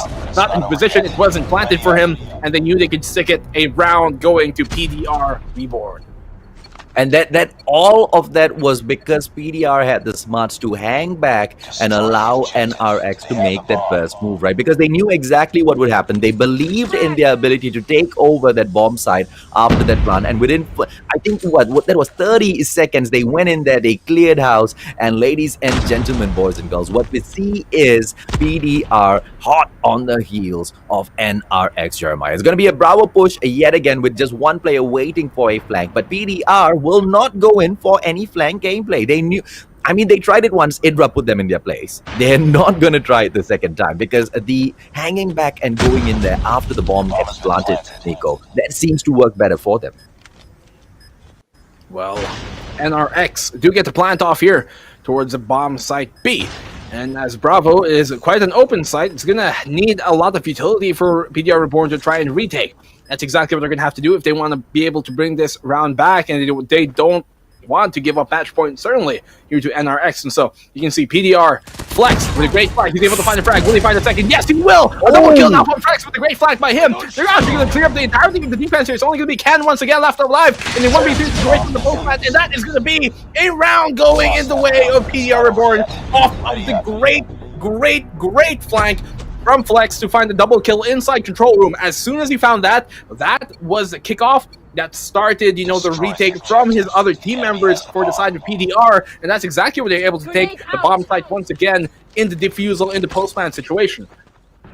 Yep, and I mean, it was such a well-played round there. They make the comeback. They are a 4-all right now, ladies and gentlemen, boys and girls. PDR look like they are all set to do this, but don't forget, NRX has the attacking side. They get to plant, and this time it will be another Bravo plant waiting for PDR to come in for the push. PDR has proven twice now, back-to-back, that when you go in for the plant, we will make you pay. And Flex takes Poopy down. The sniper for NRX is not going to be in action anymore, but PDR loses two players back-to-back. Flex, Yobab, and Yaku now getting taken down by Kendi's headshot. Kenshi is not going to be able to pull this off, ladies and gentlemen, boys and girls. NRX Jeremiah 29-11, just 1 point away from making this 1-all. I mean, the first game, hard point, it was a good match, but PDR Reborn with the victory. Search and destroy at the very least. NRX map pick. Let's see, PDR, exactly what you're made of. You know, considering how much PDR Reborn don't like playing Summit, they're doing pretty well, I will say. They do need this round, though, if they want to stay alive in this single specific map, as Whoopi finds Kenshi, a great opening pick. He's been finding opening picks this entire group stage here for the side of NRX, and so, once again, he does not disappoint. The bomb is planted towards a alpha site, and PDR Reborn are not as comfortable when retaking the alpha site compared to Bravo. We're going to see how it's going to work out, though, here for them. Exactly right. I mean, Kenshi, one of their top fraggers taken down so early in the game. It's going to derail PDR just a little bit, with Flex coming in here for the rotation.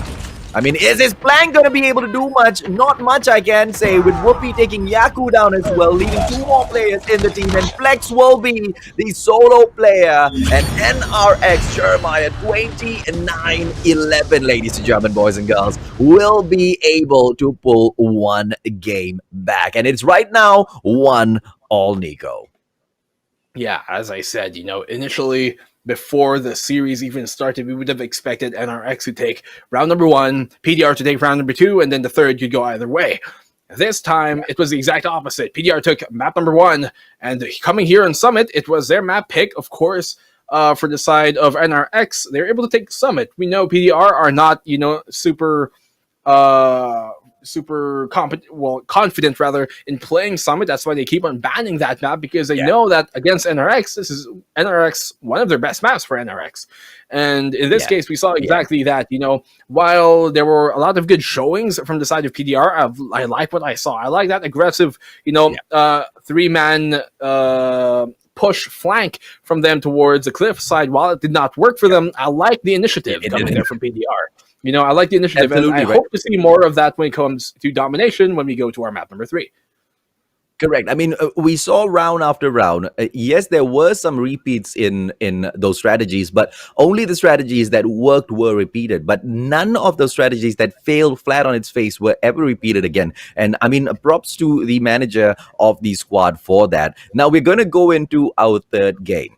Right, domination. This is going to be yet again a pick by PDR Reborn, and PDR has already shown us exactly what they are able to do. And let's talk a little bit about the Summit pick as well, right? Because I don't think PDR is not good at that map. It's just that they know that NRX is OP on that map, and they're like, no, we don't want to fight you on home turf, right? Domination. It is PDR's pick. Come on, Nico. I tell you what, let's bet lunch. What do you think is going to happen? Well, before we do that, AJ, I think before we can make a perfect prediction, we kind of have to look back at what happened. So let's look at the results of these last 2 maps that we just saw played here by NRX, and we're gonna see if we could actually vote for PDR. We saw Crossfire 150-132, very close. PDR took that on Summit 4-6, taken by NRX. I think Standoff, AJ, wow, this is really hard. This could actually really go either way. You would have initially thought NRX, of course, but it is the map pick of PDR. And we know that PDR chooses their map bans and their picks very strategically. And so with them banning Summit, they know they've taken one of NRX's best maps off of the table. Standoff, they are a good standoff team. I think, put my initial bets on NRX, but I'm kind of rooting for the underdogs here for PDR. Yeah, I mean, same here, man. I think it's going to be PDR's game because they've shown us so much of potential thus far. And I think at this point, it's just something that they really, really need to prove, right? That they do have exactly what it takes to outshine even the best. And they've been doing a tremendous job thus far, regardless on whether or not this is a strategy by NRX to, show that, hey, you know what, guys, we're nothing much to be feared, right? We can get beaten. We are not immortals. We're not gods. I think this is the time, and I think PDR will make full use of this opportunity. So 2-1 to PDR as well. Yeah, no disrespect to the reigning champs of the worlds. NRX are definitely one of the most qualified teams to be in anything right now for Call of Duty Mobile. But you'd like to see, at least during the group stages, PDR to have at least a hot start, because they need the points more than NRX really does. Really, because NRX, I mean, they can't get complacent, and I don't think they won't, but pretty much everybody's looking for them to already make it past the group stages. Like, the group stages are a given for them. It would be an utter disappointment and, something that nobody would have expected if they go out in just the group stages alone. And so, as we move into map number 3, this is their chance to, once again, further secure themselves in that leaderboard. Well, let's go, ladies and gentlemen, boys and girls. This is gonna be your final match for NRX Jeremiah 29-11, as well as PDR Reborn live telecasted for you guys today. Crash coming in here, KRMAG takes him down. It is gonna be a quick and easy game for NRX if PDR gives up, but PDR is not that sort of a team. So even with Bravo and Charlie captured right now, PDR will make a play for Bravo, but how long can NRX keep their hold on though? Because it's so early in the match, the race to 75 has kicked off with a bang.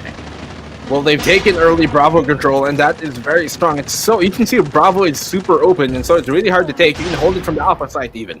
As PDR Reborn do have alpha control, at least they're not going to let the points get bled out too far, but they cannot let this continue further for the next, 20 seconds. Otherwise, the lead might just be a bit too big.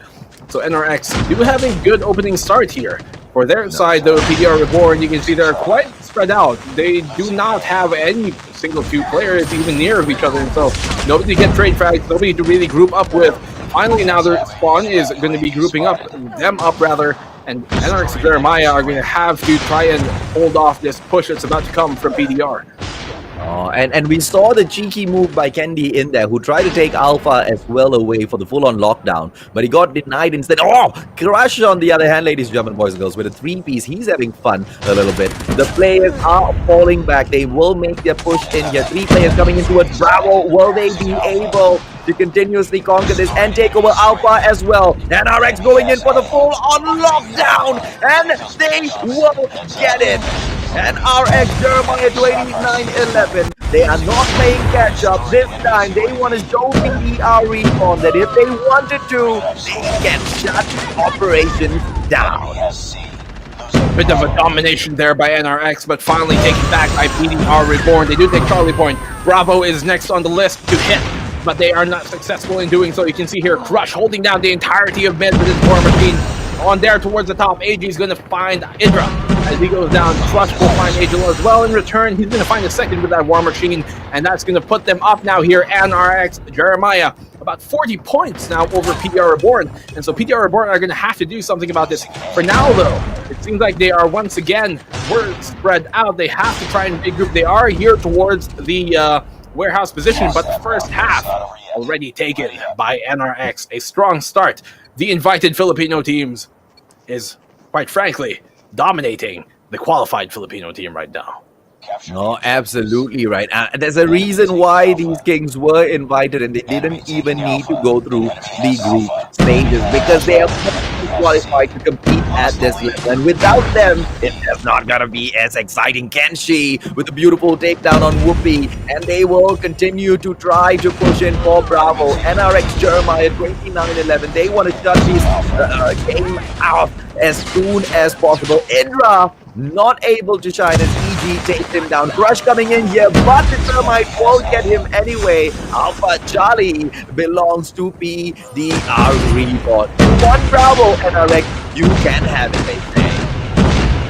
Well, Bravo hasn't been taken by any team right now, but it does seem like PDR REBORN are going to actually do the reverse and dominate NRX in return. Look at this, just going into the utility there. Yobab is able to find a double kill. He finds Crush in return as well, and Alpha is going to finally be taken here by NRX and Jeremiah, their first point this entire half. And so while PDR REBORN do have Bravo and Charlie, they're going to be able to at least catch things up. They only need, what, 5-6 points here to really catch up to NRX. Ooh. And they go back in there for the full-on lockdown. But here comes the cluster strike.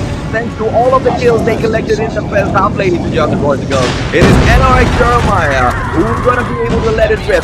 But PDR REBORN is catching up, and they are doing so quickly with a full-on lockdown. Alpha, Bravo, and Charlie in their hand.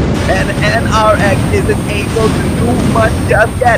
Even after bringing the cluster strike in, NRX still looks like they need a little bit of assistance.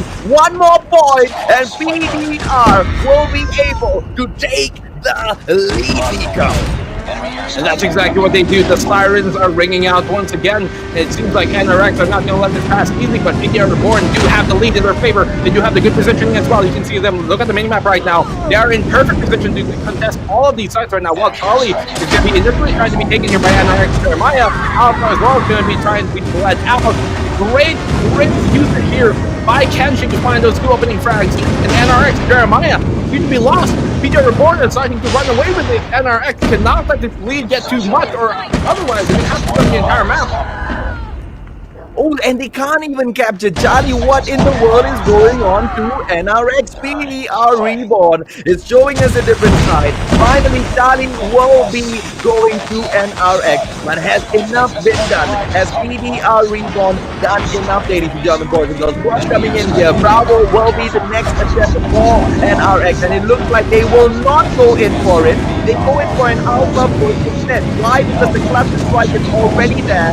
Together with, oh goodness me, the second XS1 Goliath. And it is going to be NRX possibly with a full lockdown. No! Denied at Bravo. NRX needs to go in there and get it done right now though. Because Kenny has got his detour. And it is game over, ladies and gentlemen, boys and girls. But no, Kenny doesn't do it. There's already a detour in the air. He ignores it. And there you go. NRX with the Charlie gameplay this time. Can they get the full-on lockdown? We can't see the points, ladies and gentlemen, boys and girls. Nico, this is crazy. What do you think is gonna happen, man? Explosions everywhere, and it almost seems like this might be the chance for NRX to make this comeback happen. While PDR do have the trolley point control, they can finally make a push towards and NRX Jeremiah. They have finally dominated PDR Reborn in return. Will they be able to make the comeback happen though? They do need this for the next 30 seconds if they want to be able to catch up into this. NRX Jeremiah just have to sit tight right now, but the trolley point is being taken by PDR Reborn, and they've successfully taken it back. Rumble point might just fall to the same suit, but for now, PDR Reborn only do have Charlie. NRX Jeremiah, they have to take Charlie point right now, otherwise they're not going to be able to win this one. PDR Reborn just 6 points away, make that 5 points right now to be taking this map number 3. NRX Jeremiah, can they do something about it? They have to take Charlie point right now. They do have to go out to try and help that endeavor, but it doesn't seem like they're going to be able to do so, as there's too many PDR members around it, and that's going to be it. PDR Reborn, they do have enough to hold on to this. 2 more points is all they need, and there's nothing NRX Jeremiah can do. That's going to be a map number 3 going to PDR Reborn, taking this series 2-1 over NRX. What can you do when PDR Reborn just wanted it more? And for the second time in the group stages, ladies and gentlemen, boys and girls, your kings of Philippines, your kings of Garena at the moment, NRX Jeremiah 29-11 will have their second 2-1 loss. Yeah, I think nobody in the world expected PDR Reborn to be taking the series 2-1 over NRX, the champions of Garena. And so, what a performance we just saw by PDR. Nobody would have expected that, but it's the game we got, and I'm so glad we saw such a great performance from, undoubtedly the underdogs of this series. Absolutely. But like I said, right, PDR, I mean, compared to NRX, maybe they may be considered underdogs, but for the MSP majors, for the qualifiers, for the national qualifiers, they just sailed through this whole stage. So coming in here and performing at this level, it's not super surprising. But what was surprising was the way NRX, even coming out all guns blazing, were not able to respond to the firepower that PDR brought on. Because, and this is exactly what we're talking about, right? Kind of going in there and being a little cheeky about your position, thinking that, hey, you know what, you can drop a few points. But when you try to come back in there, because I think we saw that. We saw NRX attempt to take the match back towards the very end. But PDR, what a crazy performance, Nico.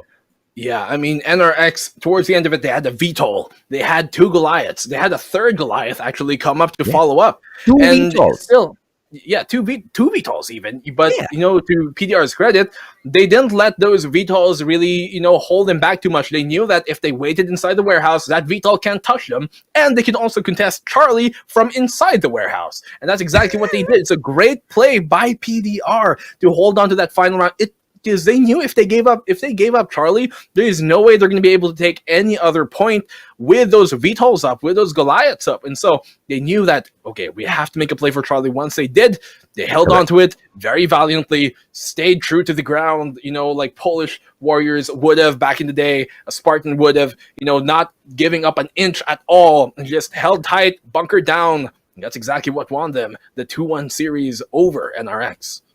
Absolutely true, Nico. Well, ladies and gentlemen, boys and girls, the results screen is ready. So let's take a quick recap as to exactly how did the day break down for the match between NRX Jeremiah 29-11 as well as PDR Reborn. When we first opened the day, PDR Reborn with their 91-46 lead on NRX Jeremiah. Just like Nico said, right, who would have expected, I mean, it's not like who would have expected PDR Reborn to win, but who would have expected PDR Reborn to win in this fashion, right? I mean, they didn't annihilate NRX Jeremiah, but nobody expects anybody to do this to NRX. I mean, like the only other team that you would have expected to, win a full 3-map series over NRX would probably be like RESURGENCE or DIVINITY. In that case, 2 Filipino teams right now have actually taken 2-1 over NRX. The first being VVV ESPORTS yesterday, and now once again PDR Reborn, once again also hailing from the Philippines, a team that also did qualify here, is we're able to take a 2-1 series over NRX, and that's something that is really quite a shocker here. Almost seems like NRX are not feeling themselves. Of course, as you said, this could just be, load management from the side of NRX, not wanting to pull out all the stops. But at this point, you also have to play for the points. While you can't give everything away in the group stages, you have to try and, I'm not saying that they're not trying, but all I'm saying is right now, NRX are not looking like the NRX that we're used to. I mean, it is difficult, Nico. It is difficult to say if or not this was what NRX intended. Because if we did say that, then it's kind of not doing PDR any justice at all whatsoever, right? Because PDR did so much to win those games, and it was truly a well-deserved success, right? 150 to 132, and then they go ahead to drop a 4 to 6, but they make a great comeback, 150 to 138. Just looking at the amount of differences between the points, when you compare hard point as well as domination, you can kind of see some similarities where, NRX is doing just as good. They're not doing anything differently, but PDR just looks like the better side as of now. Yes, it's not to take anything away from PDR because, not every team can just, do this to NRX. And so it is also to the credit and the talent of PDR to be able to realize the openings that NRX are giving them and capitalizing on their mistakes and using that to their advantage. And also the great shot calling by whoever their in-game leader is right now. You can see, look at Crossfire and Standoff, Hardpoint and Domination. Yeah. 150 to 132 and 150 to 138. You can see it's almost exactly, the same exact thing that happened. And that's, I think, a testament to the two great teams that we have right now, especially the great performance by PDR. But the one thing that I can't understand though, Nico, how in the world that PDR kind of withstand or fight off 2 different VTOLs, 3 different XS1 Goliaths? That is unreal, absolutely crazy. But I'll tell you what, ladies and gentlemen, boys and girls, allow Nico and I about 3 minutes to kind of go and, absorb or finally, try to grasp exactly what just happened to NRX as well as PDR. And we will be right back with series number 3.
Welcome back, ladies and gentlemen, boys and girls, to the MSP Majors. This is the group stages day 2, and thus far 4 series have been played. 2 has been played live and 2 has been played offline. We will get you caught up with every single bit in a moment. My name is AJ. People call me the Mustachio, and joined with me at the table is the one and only Nico Black and Blue Gayoso.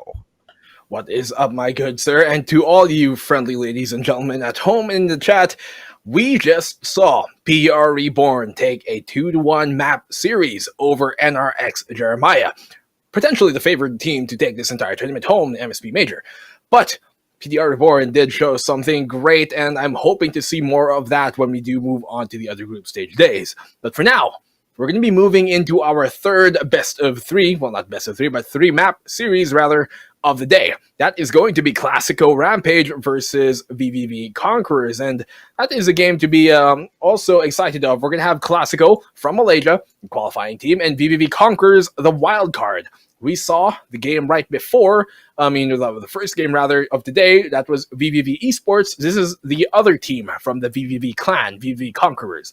They are the wild card team, and so once again, KLASIKO Rampage from Malaysia versus VVV Conquerors from the Philippines is the next game we have on our hands here, AJ.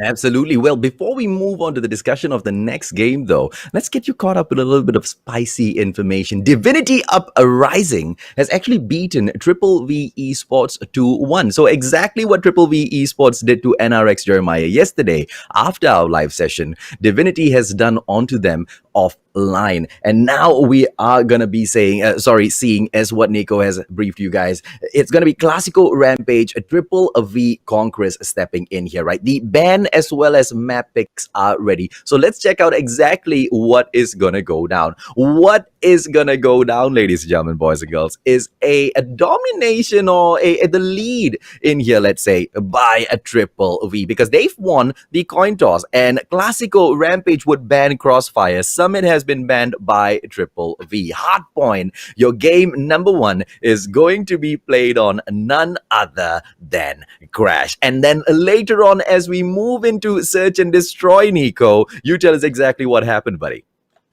Well, we're playing map number 1 on Crash, Search and Destroy. We seem to, VVV Conqueror's ban is going to be Crash, and Summit is going to be banned by KLASIKO Reborn.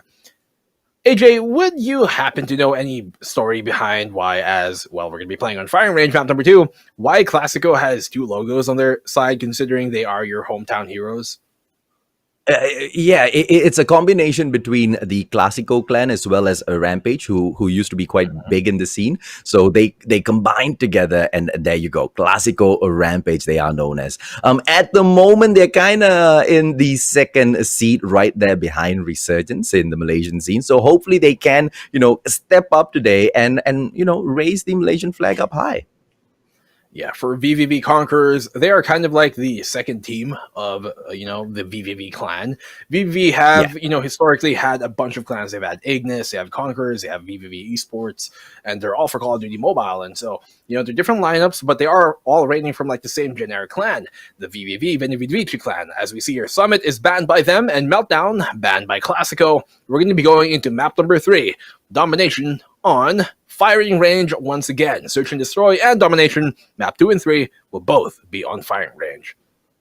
Well, basic map picks on Firing Range, we will definitely see the snipers, kind of go crazy. But of course, not for Domination, unless, of course, you happen to be someone as crazy as some of the players that we have seen at this level, right? Because some of them, when they bring out those snipers, it functions slightly better than a shotgun close range, quite honestly.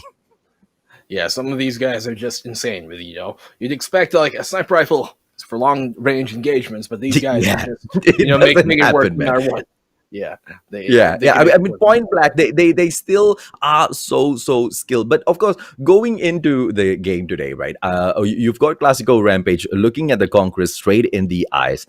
How do you think it's gonna go, though? Because I don't think KLASIKO is ready for the Conquerors just yet. I mean, no, I don't mean to upset anyone from KLASIKO, but Triple V Conquerors, they kind of have showed us exactly why they are the Conquerors, right? They go on a certain kind of rampage, but of course, It will be a Clasico Rampage. Will the Conquerors show them how a proper Rampage is done, or will Clasico Rampage be the ones doing the teaching, ladies and gentlemen, boys and girls? This is going to be hard point, and Crash is the place where we will be playing it.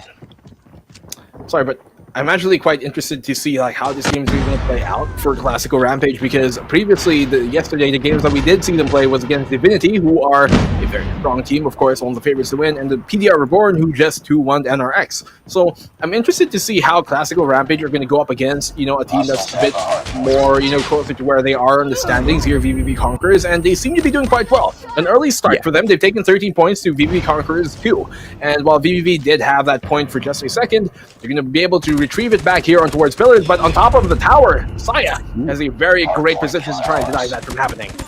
Yeah, a beautiful shot in there by him. He got the assist in, but he just did enough, right? The first hard point is a very, very tough point to conquer. It's so out there in the open. So many points will be able to kind of just go in there and just slay back to back, right? So hard point, they need to play this well. As it moves on to the second location, it looks like Clasico Rampage will still hold on to their lead and take it away a little bit further. Very true, but VVV Conquerors do seem like they are going to try and bring it back. They did have initial control, but once again, it has finally been taken by VVV Conquerors. Clasico Rampage do seem to be quite grouped up here, actually, and so I'm interested to see like why they can't exactly take this bottom tower position away. It seems like VVV Conquerors just have a good, strong hold, and Clasico are going to have to, you know, fall back and get back on another wave of respawns.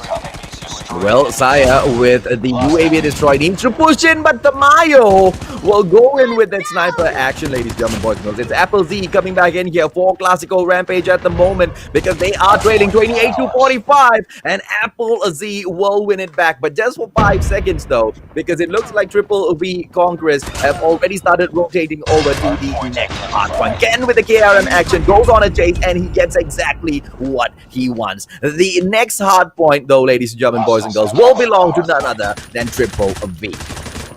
I got shot. Ken here, LMG in hand, and he is spraying wildly there towards the crash site pillars as well. Position being taken by Clasico Rampage, but they do have the early control here. VVV Conquerors do have a good position here at the bottom of the bakery, or cafe as some people like to call it, as cafe is a very strong position to hold on to the mid area of the map, and of course the back alley. That's going to cut off a lot of the rotations that can potentially be used by Clasico Rampage to try and get against VVV Conquerors, who do now have a 40-point lead over Clasico, and so Clasico are going to have to try and cook up something here if they want to try and get back into this one. We're already past the halfway point for VVV. Oh no, and Clasico is playing a really, really dangerous game here, right? And I see exactly what they're doing. They are waiting for the very last moment to pick up some scraps, but they're parking the rest of their players onto the next hard point. It's not going to work against a squad like Triple V Conquerors, and it's definitely not going to work when you are playing catch-up, right? You allowed the Conquerors right now to take a 50-point lead, but it's going to be more than enough for Triple V to put the game away. The 2 seconds on the clock, and the next point is picked up by Triple V as well. Yeah, that hold by VVV towards Cafe, some people like calling it Shop 2 officially, was really kind of the reason why they've had this such big lead right now. 105-39 and counting up for VVV. It's not been too well for Clasico. They did have a hot start, and that's kind of what they have to challenge and channel if they want to be able to contest the high rate of VVV Conquerors. And it seems like VVV, they are definitely conquering right now over Clasico here in our map number 1. Pi, you can see they're finding a quick and clean, easy frag, and it doesn't seem like there's anything Clasico Rampage can do in this entire map. I think it's safe to say, AJ, that even after this hard point expires, we're going to go to the side of VVV Conquerors. Yeah, I mean, there's no way Clasico is going to be able to make a comeback in here. 5 seconds on the clock, ladies and gentlemen, boys and girls. Triple V might not be able to get it done on this hard point. Oh no, they actually do on the very last second. Right? I thought they had to kind of, just rush over. But unfortunately, ladies and gentlemen, boys and girls, on behalf of Clasico Rampage, the game has ended. And Triple V, in what a commanding fashion, will go on to take round number 1 for themselves. Yeah, they definitely saw. They came and they've conquered that first map. But will they be able to continue to do so as we move into firing range for our map number 2 and 3? first, we're going to be playing on Search and Destroy, and once again, I really think that this is the map rather that KLASIKO Rampage do have the best chance of taking away a map from the series from the side of VVV Conquerors. VVV are very good when it comes to the respawn game modes. That is, game modes like TDM or Domination, or as we just saw, Hardpoint. And so they are not as strong when it comes to Search and Destroy. And I think that's where KLASIKO Rampage can really, bring things back, because when they do get that restart going their way every round, KLASIKO are able to get those reads and able to, see how VVV is playing, and that's what is going to favor them. As we saw in the start of the last round, the last map that we saw, they had a hot start, but could not finish. Unfortunately, they couldn't finish at all, man. I mean, they no matter how great of a start you have, if you can't control the map towards the mid of the game, I mean, all hope was lost for them, right? In the first half, I wouldn't say the first half, in the first quarter of the game, that's all KLASIKO actually had in there. Anyway, ladies and gentlemen, boys and girls, the results are ready for you. So let's take a quick recap and see exactly what happened in that match, right? But before before we do that, for an update for everyone who is waiting, RESURGENCE is currently taking on PDR Reborn offline, and they are leading 1-0. Triple V, on the other hand, with their clash against KLASIKO Rampage, a 150-139 victory they have attained. Now that it wasn't a lot between them, but KLASIKO Rampage, although the points really don't show it, it kind of looked like Triple V had the game the whole way. I mean, the only real point where KLASIKO had the advantage was during this opening minute of the map, but otherwise, as you said, the score is only 10 points of a difference, but really it kind of seemed more lopsided than that when we were in it. And I think if we look to the at least the scoreboard of like the kills and all, it probably would look to favor the VVV Conquerors side if you actually looked at it, even though the points are only, really 11 points is the difference, and that's not, at first glance on paper it's not big, but the way that we got to that scoreline did feel a lot more lopsided than it actually shows on the scoreboard. Absolutely correct. I mean, even in those engagements, when we went into those one-on-one engagements, we saw Apple Z kind of, drop the ball a little bit as well, a little bit of panicky moments whenever those encounters happen. So we could, I guess, strike it off that, maybe KLASIKO Rampage was just warming up. The Search and Destroy, on the other hand, though, Nico, is ready. And hopefully KLASIKO manages to make a comeback here. Yeah, I'm hoping for KLASIKO to be able to bring it back here on map number 2, so we get a good competition on our hands. 1-1 is what we're kind of hoping for, just in the case of having good sportsmanship and all. But as you see, Search and Destroy is what we're going to be playing right now. Firing range. Conquerors on the attack here on the red side, blue side for KLASIKO Rampage. You can see they are a bit more focused towards the B side, but a really 2-3 split is what they have, Alpha and Bravo, respectively. VVV Conquerors, though, seems like they're about to go for an A take, and as soon as they do, you can see the player there towards mid from the side of KLASIKO is going to go for an immediate wraparound into the A side to try and rotate and help him. As Zarif finds an opening pick, that's exactly what they needed, a long-range shot to even find that.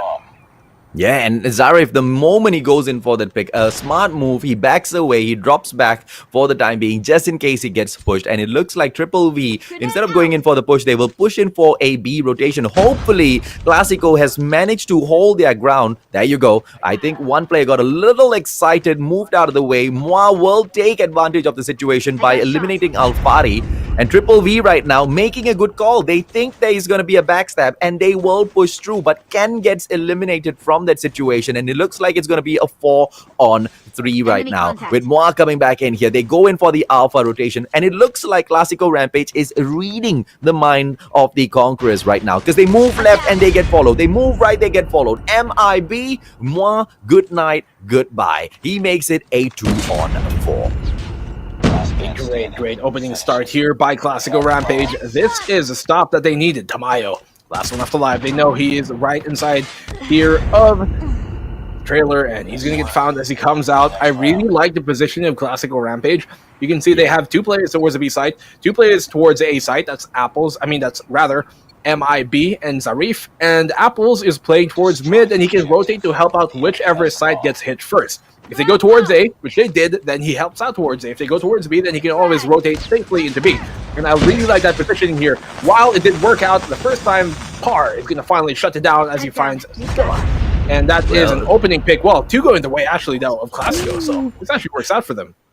Oh, absolutely. With MRB getting a two-piece in there for himself and Ken taking one down, it's a 3-on-3 situation. As Tamayo goes out, he is going to be bringing his MW11 just a bit so he gets that speed boost. Here comes Spy. Chopper gameplay goes in for the spam. Doesn't meet anybody though. A 2-on-3 and Pi will get the final takedown. Apple Z gets eliminated and it is a 1-all situation. Here we go, ladies and gentlemen, boys and girls. Round 3 and it looks like there's nothing in between them, but quite honestly, KLASIKO looks like they are doing slightly better now, aren't they, Nico? They definitely are. And as I said earlier, you know, when they can get a game like this, a map like this, where, you know, there's restarts, because we're playing Search and Destroy, they have been coming out of the gates really on fire. And because of the fact that, you know, Search and Destroy is round-based, they do get the resets that they need to be able to make those resets. VVV Tamayo shuts down Apples with the wall bang, finding him. One bullet is all he needs to find that. Although a quick peek coming in here. Tamayo, will he survive? No. VVV Par there to support him, even when he was blind and stunned. So, great teamwork to get the play. Oh, what in the world just happened there, right? I mean, he got the beautiful flash, but unfortunately, he wasn't expecting Pi to be too far away. Pi gets the call from his teammate, moves in for the takedown, and it looks like, ladies and gentlemen, boys and girls, Triple We will go on to pick up yet another point. KLASIKO Rampage, I mean, just the most simplest of mistakes made by them. Triple We, they don't give them even a second. They take advantage of it immediately. Sia getting taken down. It's going to be Ken. KRM action. Pushes in towards Bravo. The bomb, on the other hand, is right there behind him towards Alpha. Are we going to be able to see a split B in their favor? Zarif. Shot. Nope. Not going to be able to get those takedowns at all. And it's going to be a quick plant. Quick plant for VVV Conquerors, and KLASIKO Rampage not in position to stop that for now. They are trying to make the retake happen, though, and Apples in a great position here with MIB, but no, a great thermite to try and stop that from being pushed out of. Apples is able to find a frag, but he's going to get shut down. Pi is going to find that closing pick, and that is going to be 1-3 on the board as we move into the last round of this first half here for the side of VVV. It doesn't look like it's a fun game at all for KLASIKO at the moment. Although they kind of look like the better squad when they get into those engagements in the Search and Destroy. On the board, on paper, on the other hand, ladies and gentlemen, boys and girls, it is not the same story, right? Because the Conquerors have managed to get those 3 wins. And this time, KLASIKO goes in for a quick push, but Alpha is all high and dry. The bomb, though, is with them. So Triple V has messed up. They need to come back in here for a recovery because the bomb is with KLASIKO and they are not the ones planting it down. Definitely true there, AJ. I mean, they don't have the bomb in their hands, and that's kind of gonna, you know, they can't really make too many plays off that, because while they do finally have the bomb in their hands, they don't have any positions to really play off of it. They finally did something about that, though, as they push in towards the B side, and the rotate coming in from VVV is here. Now a great triple K to finish things off, and they do get the game and the round, rather, 1-4 to close off the half. I don't understand how did KLASIKO let that slip through their fingers, right? I mean, because they had the bomb, they had the position, all they needed to do was just wait. But of course, it's easier said than done when you take on a squad like the Conquerors. And here we go. It seems to be a 4-1 split this time with just one player going into Bravo. KLASIKO Rampage coming in here with the attack. It looks like they are going to be coming in here for Alpha, but they will hang around just a little bit. Ken coming in. KRM gameplay. He should be able to get a takedown. Oh, he does not, and gets wiped by Apple Z. A 5-on-3 so far, because it looks like Moa is down as well. Sia takes down MJ, and it looks like KLASIKO should be able to pull this one back. No! Tamayo gets the planted. I mean, the bomb wasn't planted, but it doesn't matter, right? Triple V still loses that round. But what a frag by Tamayo right there. That was an insane shot by Tamayo to deny the plant. A split second and that bomb would have been planted, but he was able to perfectly deny it with just a single bullet there from his sniper rifle. 50 BMG punches through anything, and that's all he needed to do. So, great play there by KLASIKO Rampage to bring that one back and not give up match point just yet. VVV Conquerors, their defense is a bit more focused towards the B side right here. I think they're going to try and go for a site retake if it does get planted. That has been kind of the way VVV in general, their teams do like to play. They like going for a B site heavy defense and then going for the retake on towards the A side if the bomb gets planted there. And that's exactly what's going to happen now as Ken finds an opening pick on Scylla. Oh, it's a 5-on-4, and KLASIKO Rampage needs to go in for the defense. Oh, Ken taken down, and a beautiful 2-piece by Zarif, ladies and gentlemen, boys and girls. And what a play by KLASIKO. Zarif, the MVP in that round. It happened so fast, but this play is just a little too fast on those snipers. Zarif will go ahead to help his squad pull 1 point back. They are still chasing Triple V, but 3-4, they'll take that. They'll take that any day, right? They are catching up. For sure, KLASIKO are in a position here to try and make something happen and bring them back into this one. Kendo able to find an opening pick on Scylla. He's going to find a second kill. Will he find a third? Ambion's going to make the shotgun happen as work, and Boy is going to chime in. There's only one member left alive here for the KLASIKO Rampage side, and that's going to be a 5th round on the board for NRX. Match point has been taken. All they need is one to take this map number 2. KLASIKO can get it done, but at times, right after going in there with those juggernaut successes, they kind of get a little too excited, right? They need to hold back. They can't go in there for the push just like that. They are the attacking side, but they need to remember the Conquerors are the ones they are taking on. It is a risky gameplay. But KLASIKO will attempt it again, but this time a good thermite gameplay. Apple Z will put the Mayo out of commission. Ken coming in here with the KRM action. He should be able to take one down, but Zarif has spotted him. It looks like Triple V has lost 2 players. Moi coming in here with Ken as well as MJ. It's going to be Ken up in here with the KRM action, but a 2-on-1 situation will put Zia out of commission. Apple Z with an immediate trade on MJ, but with the bomb on the ground though, what can Conquerors do? It's just a one-man gameplay right now, Nico.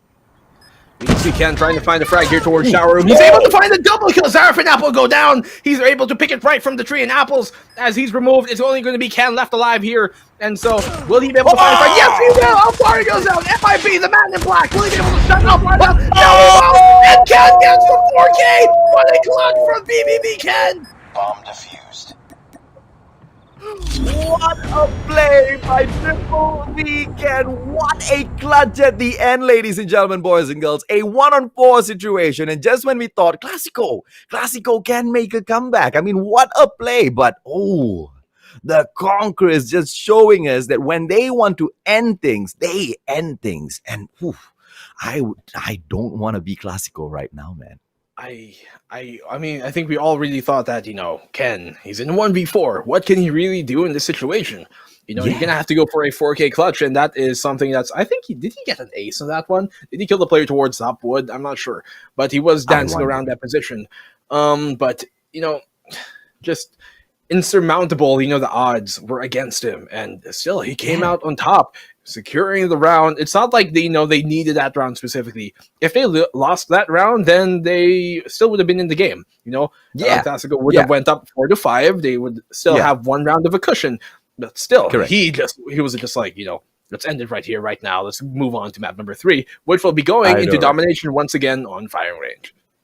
Exactly. Well, firing range, it as of now, although KLASIKO looks like they're quite apt on that map, oh, goodness me, ladies and gentlemen, boys and girls, the Triple V Conquerors, their level of gameplay is on another planet, another universe altogether, right? I mean, once again, just solidifying what we said at the start of the show, the teams that come in from the Philippines, they are on another level, hands down. Definitely so, and we're seeing the effects of that here. VVV Conquerors, they came into this as a wild card, and so nobody's really expecting them to get too far, but right now they are doing and having a great showing here versus PDR right now, and so, it's really nice to see them going up against KLASIKO Rampage, who, a team that we would have expected to, kind of be more at their level, and that's exactly why we're having such a great competition right now. Seeing from both of these teams, really, when it comes to map number 3, it's really anyone's game more than any other series have been so far that we've seen, because these both teams are pretty equally matched right now. I will like to say that KLASIKO could take map number 3, but I mean, I think right now VVV do have something in the pocket that they might want to bring out. Well, on that point, ladies, German boys and girls, whether or not they can bring back one game, let's take a quick look at the results and see exactly how the series has been treating these two teams, right? We have got Triple V, the Conquerors, taking on KLASIKO Rampage. In game number 1, we had a 150 to 139 win for Triple V. In game number 2, it would yet again be a Triple V. KLASIKO, they did come in so close to the very end. I mean, they didn't come close to winning, but they looked like they had potential of winning that. But the way they were shut down. Now, before we speak about match number 3, let's take a quick look at what's going on off stream. Resurgence from Malaysia is taking on PDR Reborn from the Philippines. And yes, Resurgence got the first game, but the second game has been won by PDR. So it's a 1-1 situation right now. So we are still waiting for an update to see which one actually wins the series between PDR as well as Resurgence. But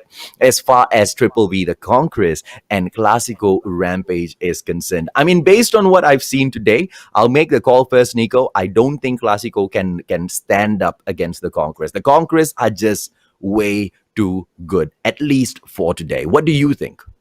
Yeah, as I said a while ago, I'd like to say that KLASIKO can take map number 3, and while they can, I don't think it's likely. I think, Conquerors are probably going to get this one 3-0. A 3-0 sweep is, I think, what we are in due for in due time, and so VVV, all that they really have to do is bring this one home, do what they've been doing so far. Even with map number 1 going 150 to 139, it was actually a lot more lopsided than the final score, initially shows. And so I think while the ending score of our third domination map is going to be close, I think still it's going to go to the side of the Conquerors. Enemy So in sight. as we start off with map number 3 here, let's see who's going to pull away with this one. Exactly. Let's see exactly what will happen as Charlie gets captured by KLASIKO. A little late, but better late than never. Bravo is taken up immediately. That's exactly what they were waiting for, right? Because they went in for the split so early in the game. All they need to do right now is hold on to Bravo and Charlie. And yeah, man, it is so much easier said than done. I'm down. I mean, when you go up against any team here, it's not going to be easy, but look at MJ. He just walks right through them. Nothing's stopping him, and he just clearly mops him up. Double points going out the way of Conquerors. Yeah, for the time being, yes, they do have it, but Alpha right now being hunted by KLASIKO, and instantaneously they will go ahead to pick it up. They want to maintain a lead here. They can't drop too many points. Saya, as well as his friend there, going in. Oh, a 5-on-1 situation, and Ken's not going to stand a chance in there, right? Not when you come to domination. I mean, Search and Destroy, maybe, but not here, right, Nico? Yeah, I mean, in domination, this really does kind of favor their style, but KLASIKO Rampage are doing pretty well. Watsila is able to find a frag there towards the trailer. I'm surprised at how well KLASIKO are doing, although they did have a hot start on Hardpoint a while ago. We're going to see if that's going to continue to push on here as we move into domination. I mean, they already do have, a 15-point lead over the Conquerors, and so they just have to hold on to Alpha and Bravo here if they want to take home this third map, or at least this first half. Yeah, I mean, quite true enough, right? Because when we went into Hardpoint earlier with the lead that, KLASIKO had at the start, it looked like they were the better side. But, the Conquerors kind of changed the face of the game quite soon. But quite soon after that. In this scenario, though, the Conquerors are not doing it as fast. Alpha and Bravo still in the control of KLASIKO Rampage after so long. And we don't see Triple V making a play. I mean, they do take their points, but it's quite slow in here so far, Nico. It is a bit slower than we were expecting, AJ, right off the bat. I mean, look at KLASIKO. They do have a 20-point lead, yes, but not too many gunfights actually really happening. They are a bit more scattered here, and actually, centered rather here towards the mid position of the map, and towards the back alley, where VVV Conquerors are trying to make their push in behind wood, and so we're going to see if they can actually take control here of Charlie Point, which they seem to want to go for. Well, they've done a great swap of Alpha as well as Charlie. Bravo still dominated by KLASIKO Rampage, and they need to keep a great hold in here. 2 more points, and it looks like 2 more seconds in here, and that you go, right? That is halftime with KLASIKO Rampage 35-point lead over the Conquerors. And this is going to be round 2. Can this be that one game that KLASIKO sneaks away against the Conquerors, ladies and gentlemen, boys and girls? We will find out shortly. We will. We're moving into the second half now, and KLASIKO Rampage are going to have to, find some way to, just not let Conquerors pull out with this, because they're going to go with a hot start. VVV Conquerors, they always have, and they've taken Charlie control. It almost seems like they're about to take Bravo as well in return. And so the Conquerors are going to have to try and pull out all the stops here if they want to go and take this map number 3.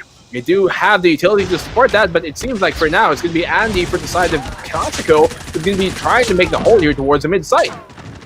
Oh, and he wasn't able to do much there as he got taken down. MIB right now eliminated as well. 47-81, and Bravo has finally been conquered by Triple V, the Conquerors. But can KLASIKO Rampage right now pull it back? Because, I mean, with the 2 points for not long in there at all, for about half of the first half, it did KLASIKO quite well, right? And with Charlie right now being attempted by KLASIKO Rampage, ladies and gentlemen, boys and girls, are they going to be able to get clearing area? Clearing area, 2 more seconds in there, and they get taken down. Denied immediately by Triple V, and Triple V hot on their heels. 64-90, Nico. It's so close. VVV do need just a few more points to be able to get in reaching distance of KLASIKO Rampage, and KLASIKO, they're trying to take the Charlie point right now, not able to successfully do so. Charlie is still under firm control of the Conquerors. They do have 2 points either way. Bravo and Charlie. Alpha is on the side of KLASIKO, and the score right now is 74 versus 95. I realize some of you guys can't see what's happening on screen right now, but a Goliath has finally been pulled out here by Andy for the side of KLASIKO Rampage, and he's trying to make his way towards the Bravo side and trying to take it. He does able to find the kill towards Ken. No, he's not. Actually, Ken somehow able to escape, but not for long. That's it, coming in, and they're trying to take the Bravo point, but KLASIKO is still struggling to do so, even with the Goliath up online.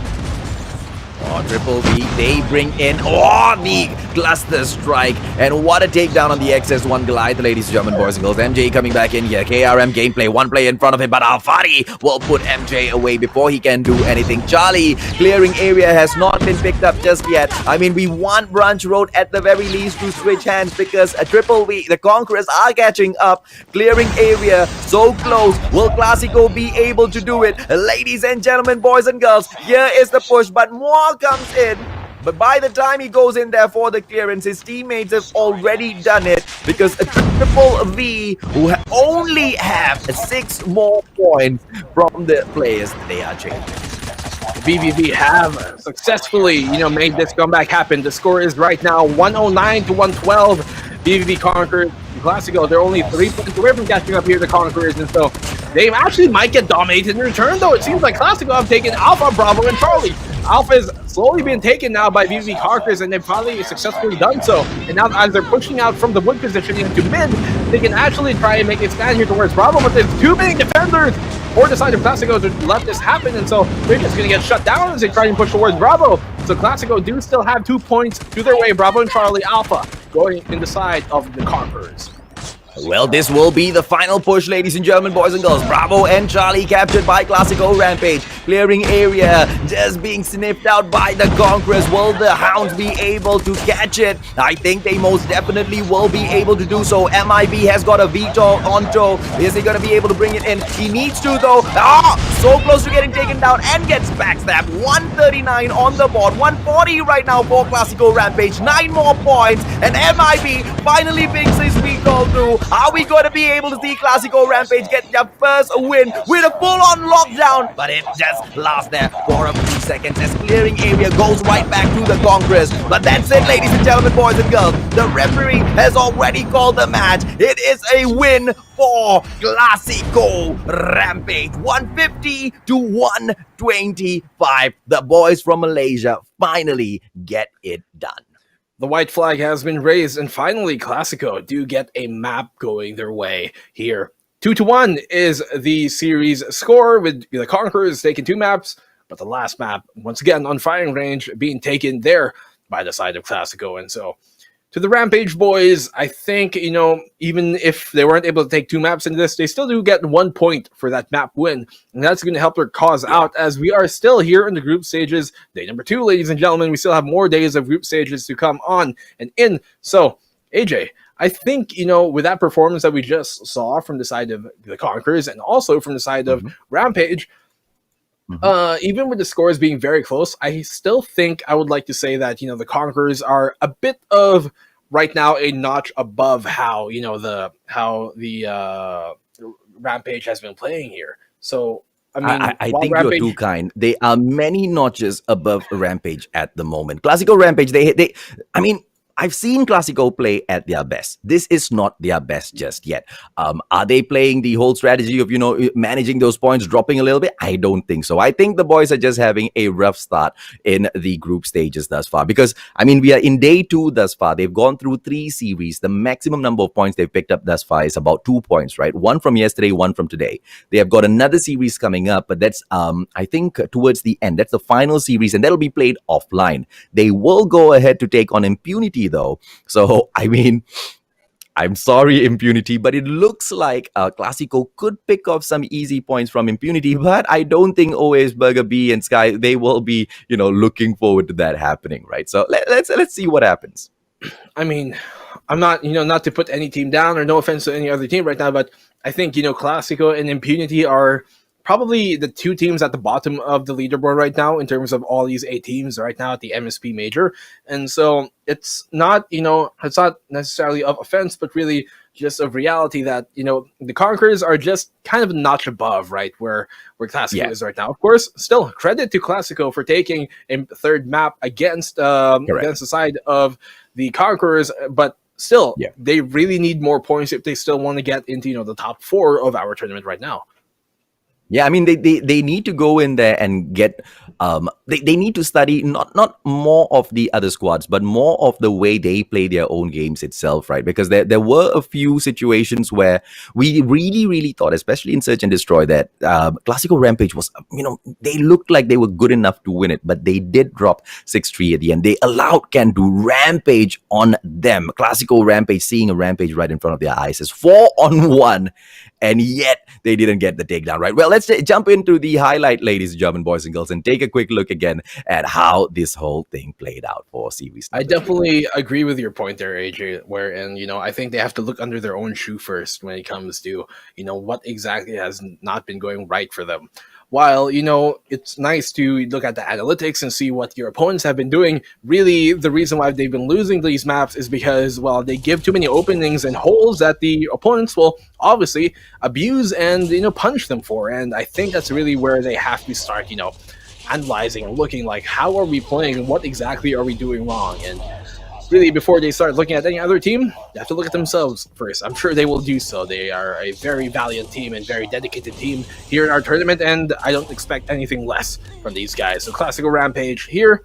This was actually a very close map in terms of the points. VVV Conquerors, though, did pull away with that one. Search and Destroy. But I don't think it was a close game, because from what I remember, the first game was way bigger than that, right? I don't think the KLASIKO squad hit the 3-digit, but I might be wrong. I might be getting the games mixed up. But it's okay, because when we went into the Search and Destroy, KLASIKO did look like they were slightly the better squad, right? Triple V kind of hesitated moving into those positions, but at the end of the day, the quality that Triple V kind of showed us was just a class above.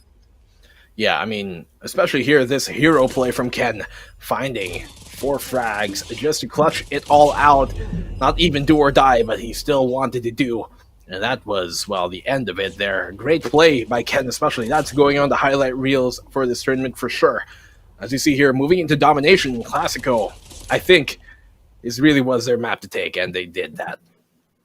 Exactly. So at the end of the day, ladies and gentlemen, boys and girls, it would be a 2-1 score, with Triple V taking 2 of the first games and the final match taken away by your KLASIKO Rampage, 150 to 125, and they'll be more than happy to those points in there. Now, here is the question of the day. We have got one more in our series for the day, because 3 have been settled, one final one.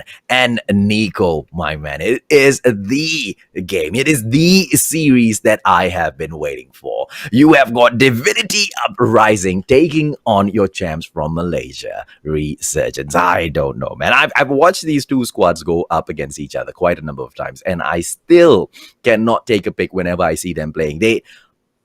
They drive me crazy, I swear. I swear. I think, this matchup is, well, you have Divinity Uprising, who are definitely, probably number one, number two here in our tournament. And then you have Resurgence, who, depending on who you ask, is probably the third best team here. Well, really on the leaderboard, they're the second best team over NRX right now. But, we basically have arguably the top two teams in the tournament right now who are about to play in the next series. Of course, that will happen after the break. And that will be a just short one. So, guys, we'll be back after a very quick break for you guys. We'll see you in just a bit. Do not go anywhere. Just to find you, this quality, it hasn't got the right to give us the price.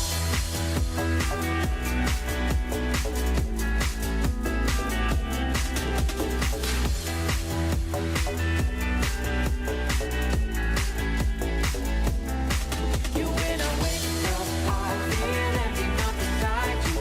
My whole life is searching just to find you. Quality, it hasn't got the right to give us the price.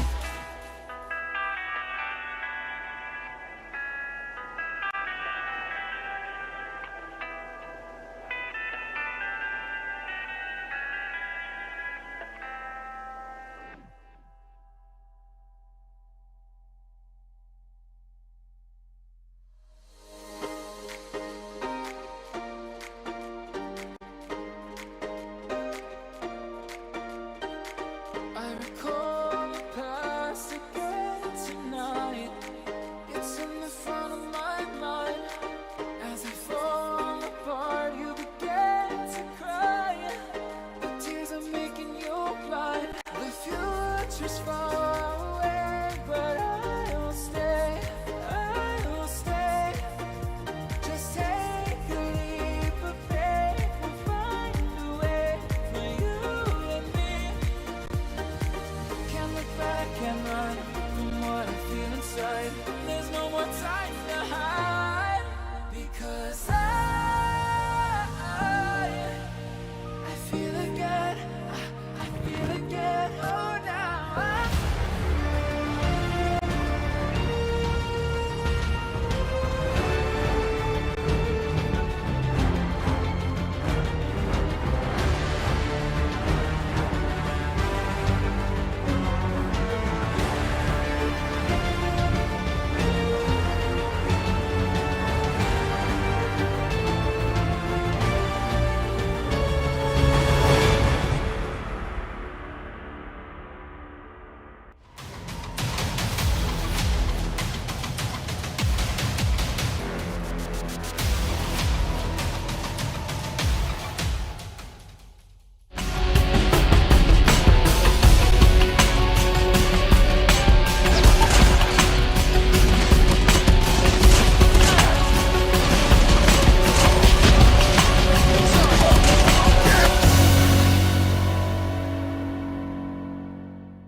Welcome back, ladies and gentlemen, boys and girls. Thank you so much for waiting. We do apologize for the technical error. I mean, we were about to jump in there, ladies and gentlemen, boys and girls. And at that moment, my left hand mustache dropped and I had to pick it back up. So, we had to take a quick toilet break. The mustachio had to run off for an emergency. But we are back with the MSP Majors group stages. This is going to be day 2. And to round up our amazing day, we have got 2 kings going up against each other. The kings of Singapore, Divinity Uprising, will be looking at the Sultans of Malaysia. You have got a Resurgence MY going up against them. Nico, what do you think about these 2 squads, man? What do you think we can expect from the day now from them?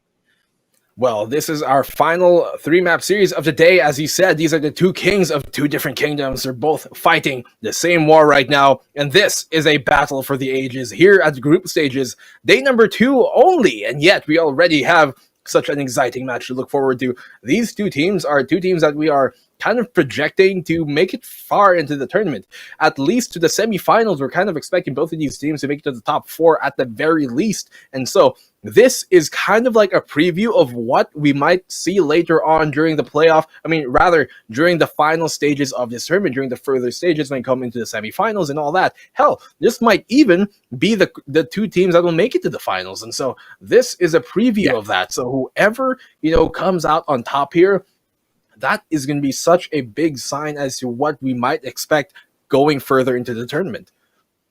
Well, with PDR Reborn, with their victory over NRX Jeremiah 29-11, you would think that, it would have given them a huge confidence boost going up, right? Because they took on Resurgence offline. And I was updating you guys on the points earlier. Resurgence took game 1, and then PDR made a comeback in game number 2. But do you want to know what happened in game number 3? Resurgence actually won domination, which means that put them on a 2-1 victory over PDR. Yes, the team that beat NRX just got slayed by the Malaysian Kings, right? Now, the Malaysian Kings will be going up against Divinity Uprising. Just like Nico has said, both of these squads so capable in their own ways. Though, the highlight of what used to be was seeing Heaven go up against the sniper from Resurgence. But at the moment, they no longer have Wen on the roster, right? So Wen has been replaced. We did see Smokey signing on from, if I'm not mistaken, Divinity Malaysia. So there you go. A player from Divinity Clan as well. This time, he will be on the Resurgence side fighting against them. It's going to be an exciting series indeed. Definitely so, AJ. I can't wait for what we're about to see on our hands. Divinity yesterday, they went flawless yesterday. They did not drop a single map throughout the entire day. They went 6-0. Today, they're going to be looking to continue that tradition, at least here on stream. We're going to give you guys, the exact results of all the entire off-broadcasted matches later on today too. After this best of 3, this 3-map series rather concludes, then we're going to be able to give you, the final scores of what the matches have been played out into. And so, AJ, absolutely, as we come in here to our, bands, I think we are going to be expecting some pretty big, big brain plays coming in. Yeah, we do expect those big plays, those big mind games to come in, right? But we do have to apologize to our viewers. If you guys just joined back, the previous stream got cut off due to a technical issue. Now we are trying to get it back online. So I don't know if you're going to see this part, but if you do see this part, I'm so sorry that you had to jump on to another live stream. So now, going back to what you said, right, Nico? Yes, it's going to be exciting. Yes, it's going to be great as these 2 Goliaths go up against each other. But if we want to take a quick look, and we want to take into consideration that none of these squads want to give away their A game during the group stages, right? Especially the ones who are going up against each other. Because yes, the group stages are important, not as important to the big boys, because the big boys, they are in a mindset where I am confident I can get through. Because let's face it, at the end of the day, out of the 8 squads, 6 of them will be getting through to the qualifiers, to the next stage. So it's quite a lot. So the odds of them getting through is definitely high. There's nothing much for them to prove in here but the next stage. So that may be something that surprises us as well. I'm looking forward to that more specifically, quite honestly. Of course, while they are, looking forward to the top 6, top 8, stages of this tournament, they can't let this one just, sit idly by, because to get there, they have to get through the group stages, of course. You have to get through level 1 before you get to level 2. And Yeah. so, before that, they cannot get too complacent and let these teams just run over them. Otherwise, we might just have an upset for the ages and a disappointment as well to go along with it. And so, guys, the bans and picks are finally ready. We're going to go now into the bans so we can show you what exactly these teams are going to be playing on, what our final map series is going to be played on. And as we move into Hardpoint for our first map, it is going to be, once again, ladies and friends out there in the chat, you guys, I assume, are going to want a kind of like a standoff to start off Hardpoint with, as they do ban Firing Range and Summit. I think, well, Divinity I'm surprised they actually banned Summit, because Divinity did do pretty well on Summit. We're going to be playing on Crash, actually, and that's something really interesting to take point. A lot of teams I've noticed, like especially from Malaysia, do like playing Crash when it comes to Hardpoint. Yeah, I mean, I don't know. Maybe because the server kind of dishes out Crash to us quite often, so we're kind of used to that map already, right? But let's look at Search and Destroy, because in game number 2, regardless of who wins, the person or the squad that loses will be looking to pick it back up, and Divinity will go ahead to pick Crossfire after they ban a Firing Range off, and Summit this time banned by Resurgence. So they don't want to play these maps on separate game mode. So it's quite interesting the way they take it up against each other.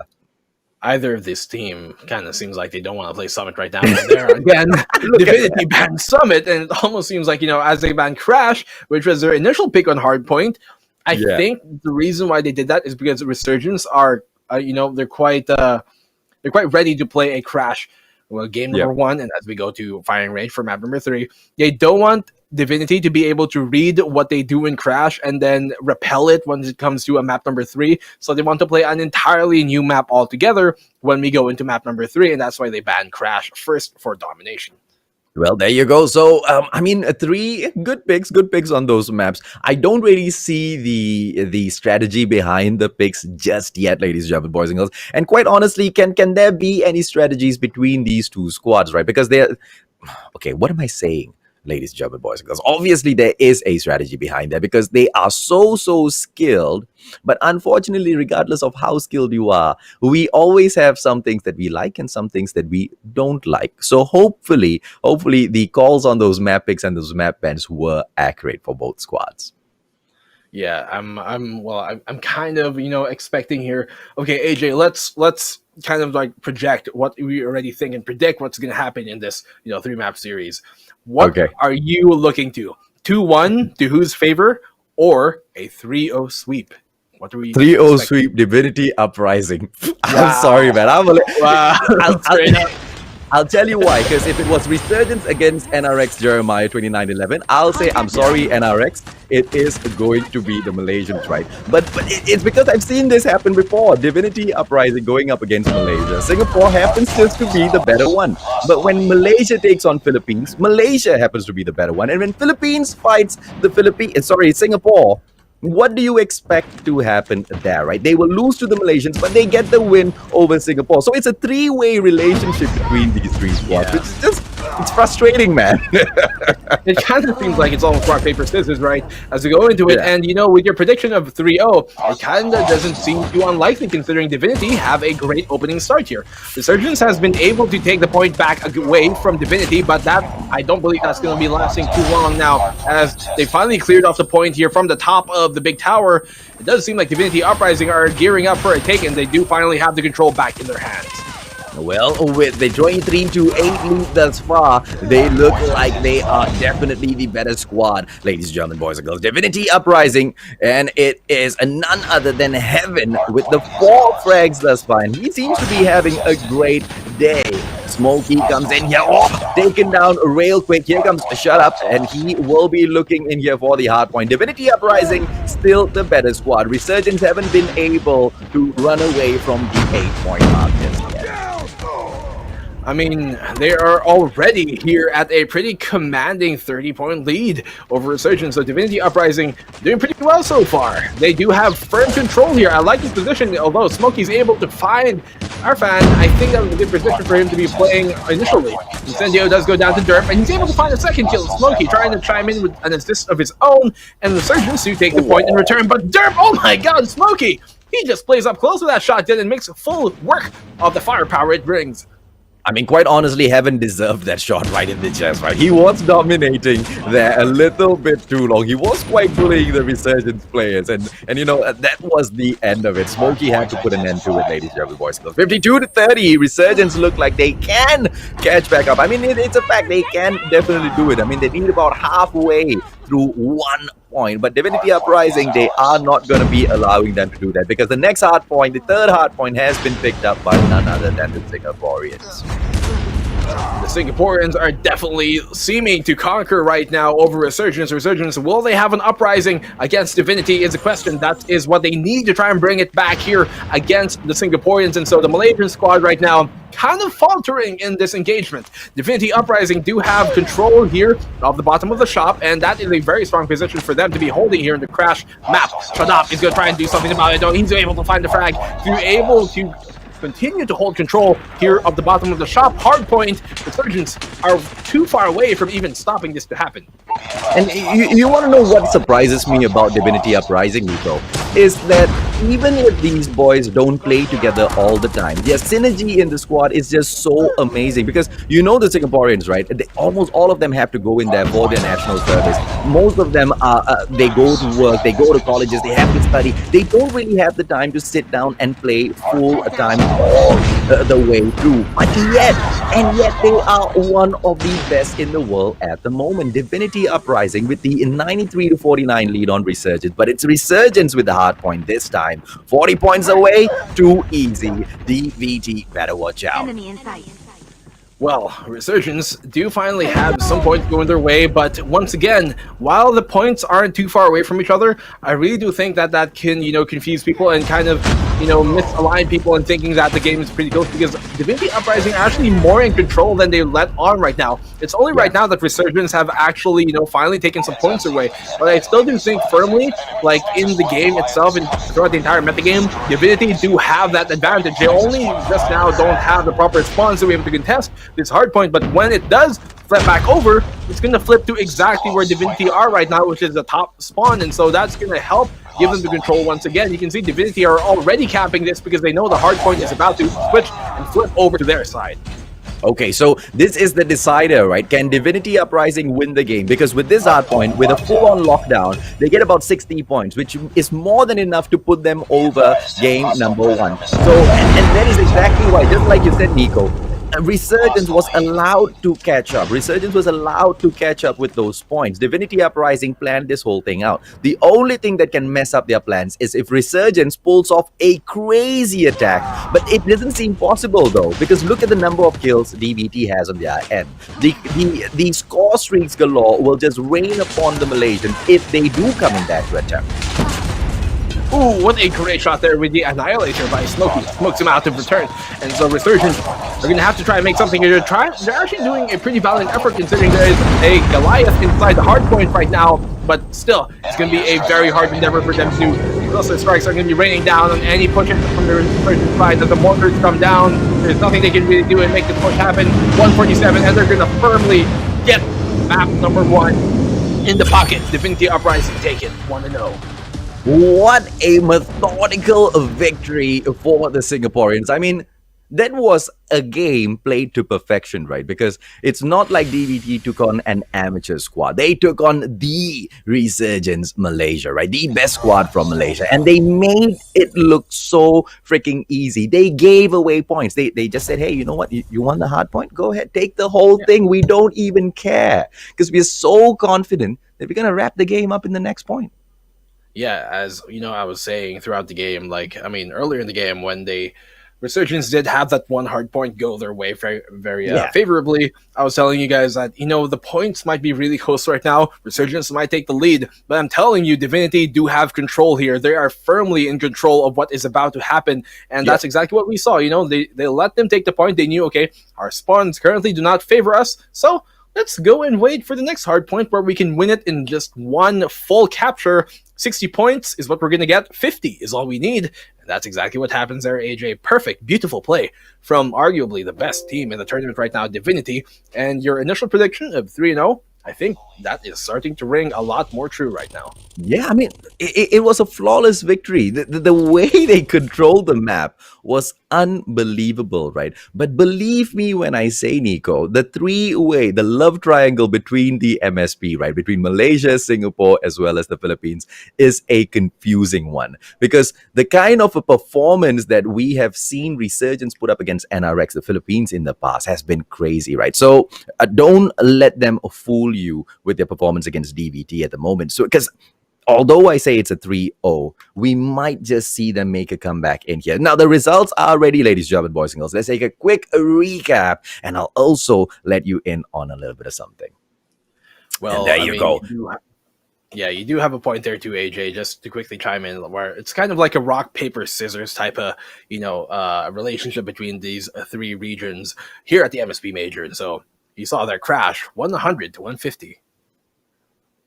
Yeah, exactly. The 100 to 150, ladies and gentlemen. And it pains me to say this, but Resurgence, unfortunately, I don't think they deserved all of that 100 points. It was gifted to them by Divinity. So it was Divinity with quite a commanding lead on game number 1. And just to keep you guys updated as well, KLASIKO Rampage, who has only picked up 2 points thus far in the group stages, they're currently fighting Impunity off stream. And Impunity has just lost the first game. So Hardpoint has been taken away by KLASIKO Rampage, just like how Divinity has won over Resurgence. So we will keep you guys updated.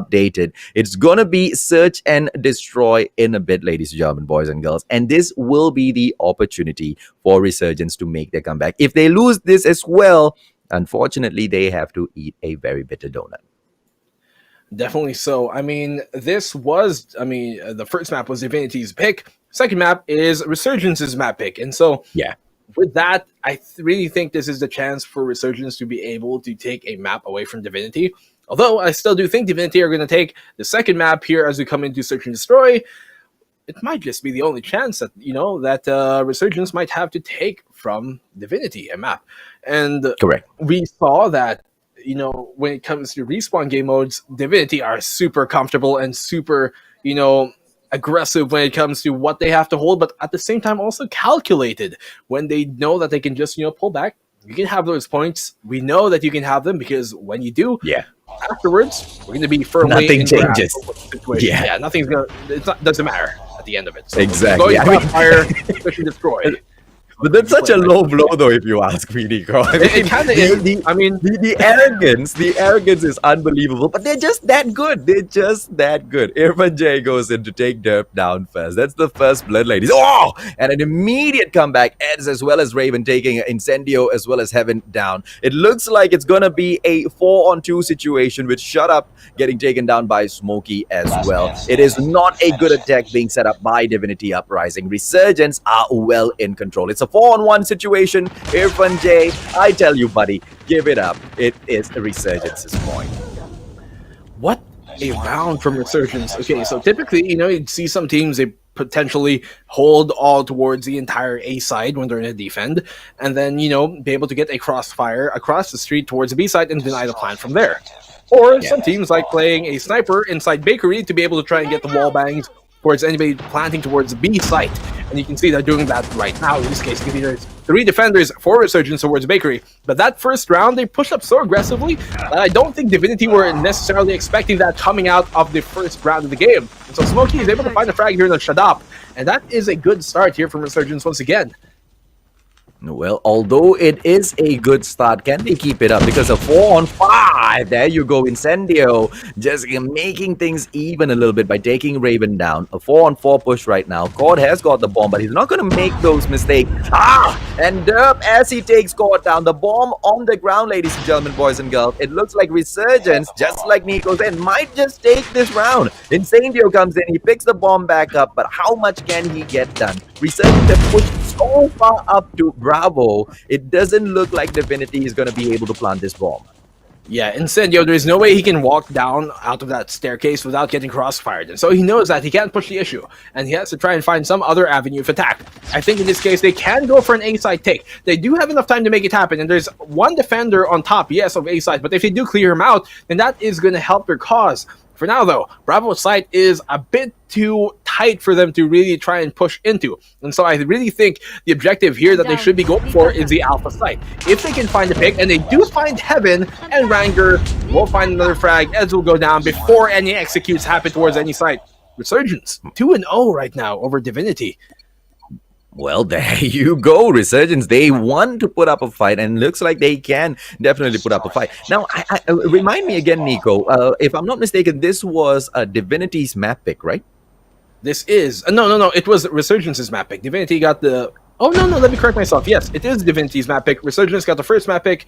Now it's Divinity's side, and it seems like, the opposing team who did not get the map pick seems to almost play better on the opponent's map pick. Yeah. Yeah, so it could be that the mind games just went a little bit wrong here, because obviously they both kind of hated the exact same maps, but they went back and forth, and it looks like Divinity has kind of put themselves at a disadvantage on this map pick. Resurgence doing quite well, but of course we can't get too excited, ladies and gentlemen, boys and girls. There is still 4 more rounds that Resurgence needs to prove themselves on. Let's see exactly what goes to happen.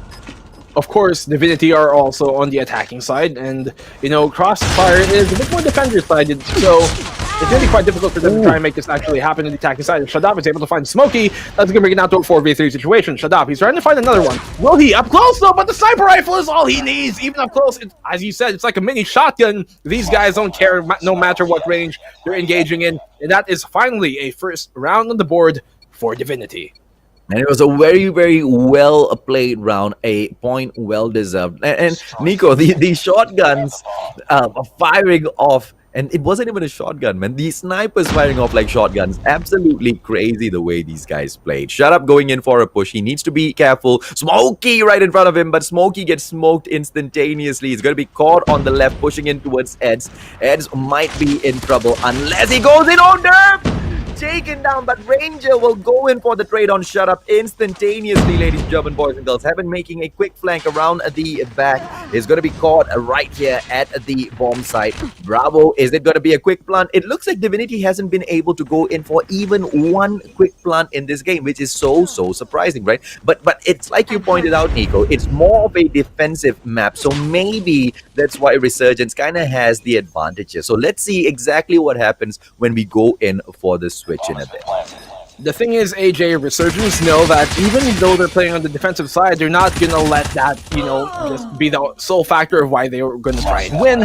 As Divinity do take a second round here, Resurgence are also, playing aggressively, even on the defensive side. It's been working for them the first 2 rounds, but for now, it seems like Divinity have kind of caught on to what they've been doing, rather, and it's kind of, the reads are starting to come in for Divinity to the point that where they've been able to call out where they're going to peek rather, as a pick comes out for Incendio. He goes down, and that's already a good start from Resurgence. The snipers here on the derp has been working out quite well. He's now moved towards the bottom green car at bottom street, and so moving away from Bakery, I don't know how much that adjustment from crossing one side to the other is going to help his case. I still think that even after that pick, he should have played towards the Bakery side. But for now, it does seem like they are more on a side focused defense. Well, Divinity better do something great here, because it's the last opportunity for them to go onto the attacking side, because the attacking side always calls the pace of the game, right? Now, Resurgence, when they get a hold of the game, I don't know how they are going to do, but thus far, the EVT has not been taking advantage of their position. It comes Derp MW11. He goes in for the push. He is still in here focusing on those wall banks as Smokey takes Cord down. And just like that, ladies and gentlemen, boys and girls, 2 players from DVT have been eliminated. And DVT will continue to be pushed back. What an impressive gameplay by Resurgence. Oh, there is Derp getting a great fire shot, and he's not able to deny the plant, but he does not need to. The fuse is going to go off, and that's going to be a round to Resurgence to close off the first half. 3-2, the closest scoreline you can get in a half, and we're going to be moving over. Will Resurgence be able to play their defensive side, the attacking side, as good as their defensive side? That is the question. I do think Divinity Uprising do have a good chance of, coming back into this one and pulling away, though, as we know that they are a great defensive team all around as well. Well, they seem to be going in for a quick alpha push, a 4-1 split right now, with Heaven kind of falling back as the sniper, waiting for the cross. 4 players over at alpha side for Resurgence, but here comes the mix-up as Shut Up gets taken down by Raven, and Divinity will be falling back. Resurgence with a good mid-smoke as they make the crossover towards Bravo. We are going to be seeing a plan here, ladies and gentlemen, boys and girls. 3-2 right now, and Resurgence should be able to take it away. And Derp gets taken down, unfortunately. And it doesn't look like Resurgence was expecting that takedown now, were they? I mean, they thought they could go in there for the bomb plant. And here we go. This is attempt number 2. And this time, it is done well. Heaven coming in, but Ranger goes in for Incendio. But what a flick by Heaven on a Ranger. A 3-on-3 situation. Heaven needs to recover just a little bit. But the bomb only has 31 seconds on the clock, ladies and gentlemen, boys and girls. Nico, run us through, bro. Tell us if you think this is gonna happen, because it looks like Divinity is not gonna be able to do it.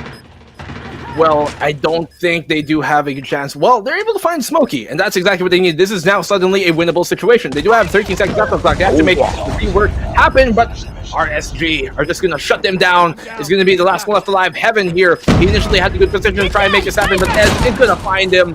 While he did have a good opening position there, Heaven, in the end, he's going to be sent back down to the fires of hell, and that is going to be a single round away from match point here for Resurgence. Yeah, a 3-piece victory, ladies and gentlemen, boys and girls. A 3-piece win on that round. A good performance by Eds from Resurgence. A 4-2 lead right now the Malaysians have over their brothers from across the causeway. Are we going to be able to see Singapore make a stellar comeback in here? It will be possible, but with Resurgence on the attack, it just seems not probable at all. Smokey this time will be coming in here together with the bomb. Are they going to be able to go in for a quick plant? Because so many smokes have already been laid, but it is towards Divinity's side.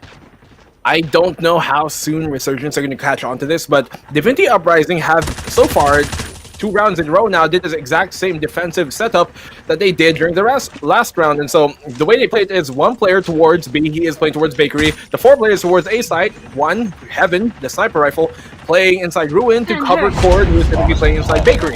As they do get the plant off though here in the B side, that's all going to be a moot point because, well, it's going to be a 3v3 situation. Incendio, he's going to have to find the frag here, but coming in from Bakery, it's going to be very difficult. Although he's going to find Derp, he's going to get traded out immediately by Ranger. And as Ranger finds that frag, it's going to be now a 2v1. Make that a 1v2 Raven, the last one left alive. Will he soar above or will he get found? Well, the note has been delivered to him and he's going to get found. Divinity Uprising do take a 3rd round of the board to stay alive here and not give up match point just yet. Yep, too easy, ladies and gentlemen, boys and girls, with Smokey on their side right now, replacing Wen, who has departed from the squad. It looks like the team Resurgence Malaysia, they are going to be continuously performing in here at the Search and Destroy. Smokey, the brand new signing for Resurgence Malaysia. It looks like he is going to be the MVP. With the bomb right now, Divinity, they are trying to catch up to the Malaysians. 4-3, but it doesn't look like it's out of Divinity's hands just yet now. Nico, is it? No, definitely not. I mean, Divinity, they're doing the exact same setup once again. Heaven playing towards Ruins. Cord here inside of the bakery, or butchers now as you call it, but classically this place was called bakery or cafe. And so going for the wall bangs. The genius of this position is that, you know, Heaven all the way from Ruins with the sniper rifle can support Cord, knowing that he can't get pushed from the side because of the fact of the position by Heaven. Derp goes down there with a great pick by Shadab, I believe, and so Heaven's able to find another kill. Smokey taken down. Is a very good find. Shadab is able to find one of his own. These are exactly the type of plays that Divinity needs to pull out, and that's what they're doing. 4v2 situation. Eds is taking down very low. He's taking down finally Ranger, the last one left alive here in this situation. 1v4 on top of the corner house, and he's going to get found. Incendio shuts it down. That's going to be now 4-4 on the board. We are now at an all-tie game here, ladies and gentlemen. And this is what kind of makes me fear Resurgence the most, right? And not fear in a good way for Resurgence at all. I mean, fear for Resurgence as a Malaysian supporting his home team, right? Resurgence always, they rise up to the occasion at the start of matches. They do so well. And just when you think they've got it all sorted, they have the track record of dropping the ball towards the last minute. So hopefully this is not one of those times. Hopefully this is not one of those scenarios as well. They have the bomb, they have the plant. It's a 4-4 situation and 32 seconds on the clock. But Raven with the 2Ps in there so far, and they will make it 5-4. So well played, Resurgence. One more round with the exact same performance. Can we see it? A good adjustment there from Resurgence to stop the rotates coming in from the side of Divinity, and now they're going to be on the attacking side. They're going to have to do that once again here. The question is, are Divinity going to be able to bring it to the final round? Cord with the trophy system placed down here. They're doing the exact same setup again on their defensive side here for the side of Divinity. I don't know if Resurgence have caught on to this yet, but hoping for their sake that after that last round they have. You can see a player here towards the top street, and that is kind of a default position because it's a very strong position for one to be playing on the attacking side. They're going to try and go for a B-side take here. They do have the smokes and the utility to make it happen. Derp, if you can find this pick towards Cord, that's going to be huge. But for now, cannot land the shots, and that is going to let Cord just, go prone and bunker down. Well, DVT still trying to catch up to the Malaysians, but it looks like Malaysia has got such a crazy hold on this game, right? Resurgence, Derp finally takes Cord down. Although Cord knew those shots were coming in, well, Derp, ladies and gentlemen, boys and girls, Incendio from Divinity, he gets taken down as well. A beautiful 2-piece, making it a 5-on-3 right now. Divinity might just have seen the destruction of their squad, but no, Shut Up takes down the captain of Malaysia. Ranger has been removed from the equation. Derp trying to go in for another one, but he gets taken down by Shut Up. Immediately traded out by Raven though from Resurgence. A 3-on-1 right now with Irfan J. Ladies and gentlemen, boys and girls, what a play from Malaysia. Resurgence have fought back and they will continue to rise. Well, hopefully, because it is a 1-1 situation as of now. Definitely so. I mean, I don't think anybody was expecting Resurgence to take a map from Divinity. Of course, I'm sure they have fans out there who are very happy right now. But Divinity, this is the first map they've lost this entire group stages. And so, what a feat by Resurgence. I'm sure they're wanting and looking forward to extending that to 2 maps in this series. And so, as we move into Domination, Summit once again is banned. I believe the other ban was it? I think it was Takeoff or something.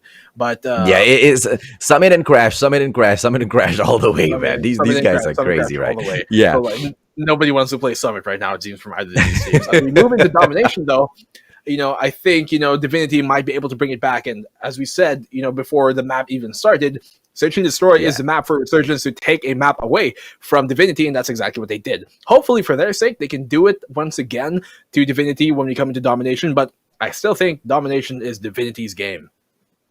Well, unfortunately, I think so too, right? I mean, we don't know exactly what happened there, but let's jump over to the results screen, ladies, German boys and girls, and take a quick recap of exactly what has happened here, right? Because we're moving into our very last match of the day. Now, before we get you down with the match between Resurgence as well as Divinity, let the Mustachio update you on what's going on in the background. Offline, we had KLASIKO Rampage take on Impunity, and with the 1-1 score earlier, it looks like KLASIKO Rampage has finally managed to win its first series of the group stages with a 2-1 victory over Impunity. And looks like Impunity is still on a losing streak, but at least this time it wasn't 3-0. And this time, Crash Summit has been banned by Resurgence as well as Divinity. This time, ladies, German boys and girls, they will go on to pick up firing range. So it looks like you were quite right. For although the graphics were a little bit mixed up today for some reason, I think, ladies, German boys and girls. But don't worry about it, okay? We will get that fixed soon. Yeah, I mean, when it comes into it, Divinity are still the top team in this tournament. Resurgence, though, good feat for them to take a map away. I think this is kind of a preview of what we're going to see later in the tournament when it comes to like the top 4 and hell, maybe even the top, the grand finals. This might be the 2 teams that make it there. And so this, I believe, is sort of a preview of what is to come later on. And so when we come into Domination, I still do think Divinity do have, once again, the upper hand when it comes to these respawn game modes, such as Domination and Hardpoint. Of course, when we finally get to like the upper bracket and the semifinals and the grand finals, those will be played on best of fives. And so that might just make it a bit of that much of a difference for the side of Resurgence. But for now, Divinity, I still do think they are in control of the series, but Resurgence are not going to make that easy as we move in here into domination. Early control by both sides on their respective points. Bravo is what they're going to be trying to wrest away from, but we're going to see who's going to pull away with that. Well, there you go, ladies, German boys and girls, with the 3-2. Well, it's not much in there so far, but Resurgence very, very hopeful to take on both Bravo and Charlie. As you can see, their players have already gone in there for the attempts, and Bravo right now will fall into the Malaysians' hands. And Raven attempting to clearing area, but unfortunately goes ahead and gets taken down. Barracks Hut right now under attack by Insanio. Ranger goes in for the defense. Great job by the captain of Malaysia, but how long can they hold on to their lead? It's not much at all, 14-10, and it's just 6 points in between them. 6 points is, the difference here, and it's not much. So any team could really pull away with this right now. Resurgence, they do have 2 points of lead. Bravo, more importantly, is in their hands, and so if Divinity cannot take that, then it might be, there might be for a world of hurt in this first half. Resurgence, though, are looking pretty good. They do have good positions. Look at the minimap right now. They are quite spread out, and they have all avenues of flanks and attacks covered. Although, after those frags being found there by Shaddam, a double kill going his way, they finally found an opening to try and push here and break the defense of Resurgence, and that's exactly what they need to do. They are going to be pushing towards the alpha site. You can see they're trying to want to wrap around the trailer, and that's exactly what they're trying to do in this situation. But Resurgence have called this, and they're going to stop them from taking it, as Bravo is going to be their main point of contention right now. Oh, let's go, baby. It is the 42-24. And Nico, I don't know, man, because thus far it looks like Resurgence, they had quite a great hold on the game. But they've now lost Bravo, desperately trying to claw back at it with still a lead on the board. It looks like they will go ahead to fail because Divinity has just denied it for them, with Heaven coming back in deck, taking Smokey out, Derp going in for Irfan J. It's so back and forth between the two squads. But like we always know about the domination games, ladies, German boys and girls, it's all about who can collect those kills, not only the points, who can collect those kills to torment their opposition with those score streaks galore towards the end of the match, right? Bravo has been captured back, but for how long? Resurgence from Malaysia, they will still continue to fight. They don't want to let this drop. Resurgence, very aptly named, are having a resurgence of their own. After losing map number 1, it seems like after taking map number 2, they kind of want to take a third map right now, and they are well on the way to doing so. The first half, I think it's safe to say, it's probably going to go to them, and Divinity Uprising are going to try and make that, a bit closer than they would like. Resurgence are going to be able to pull away and at least take the first half going their way, although it's going to be very close. Only really, 20 points is a lead that is going to happen, which is a sizable lead, but not something that you can really fall back on. It's not the biggest cushion to work with as we move into the second half. Resurgence are up 20 points. Well, 75-54 is good enough, but not good enough to keep Divinity from attempting to take over the map, right? So Resurgence, they still need to go in there with their fight, but they've been doing quite well so far, though. Even in terms of those frags, they look like they are kind of getting those numbers, which means the when it comes to these score streaks galore, ladies, German boys and girls, you can expect to see more of Malaysia as they participate. Bravo still not touched. The action is hot in here at the White Warehouse. I got shot. Ooh, what a pre-fire there by Cord. He knew that Eds was waiting around the corner and smoking out the position anymore as he was found to get the trade frag off. But look at this, they're trying to take Bravo control away, but somehow RSG are able to nest control of it. How were they able to, just sustain that long there with not much cover and so much utility dropping down on them? I don't know, maybe the shield helped them out in that endeavor, but for now, Resurgence have once again taken very strong control of Bravo and Charlie. You can see Derp here on top of Tin, or the garage as some people like to call it. He is doing lots of work. He finally goes down, and that's a big player that Divinity needed to get removed off of the game. Well, Divinity, they were going in for Bravo at that point, but very, very brilliantly, denied by Resurgence. And look at this, right? On the top left-hand corner, ladies and gentlemen, boys and girls, it's just RSG after RSG after RSG with those kills. Look at this, Derp as well as Ranger, 17, 16 kills. Smokey right there, 15 kills. Raven right behind them, 13 kills. There you go, Raven finally brings in, it is Ranger who finally brings in the cluster strike. But even if he does, isn't enough, ladies and gentlemen, boys and girls, because there's so much of Divinity's marker on Bravo already. They are going to be able to get it, and Bravo will go down. Alpha, on the other hand, immediately captured back. Smokey was dropping some clusters of his own. He's able to find double frags with that. Incendio as well. We'll find a double kill going his way because of those. And while they are currently dominated right now, it seems like Divinity Uprising is finally taking the alpha point in their way, and that's exactly what happened to Shadaf. I don't know how he gets away with that frag, but he does. Somehow Derp shut him down though finally, and they still do have very firm control of Bravo and Charlie. It doesn't seem like Divinity have any sort of hope of bringing this one back, as they're already being dominated once again. 20 points is all Resurgence needs to win this map number 3. And AJ, it really does seem like Resurgence are about to take a 2-1 map lead over Divinity Uprising right now.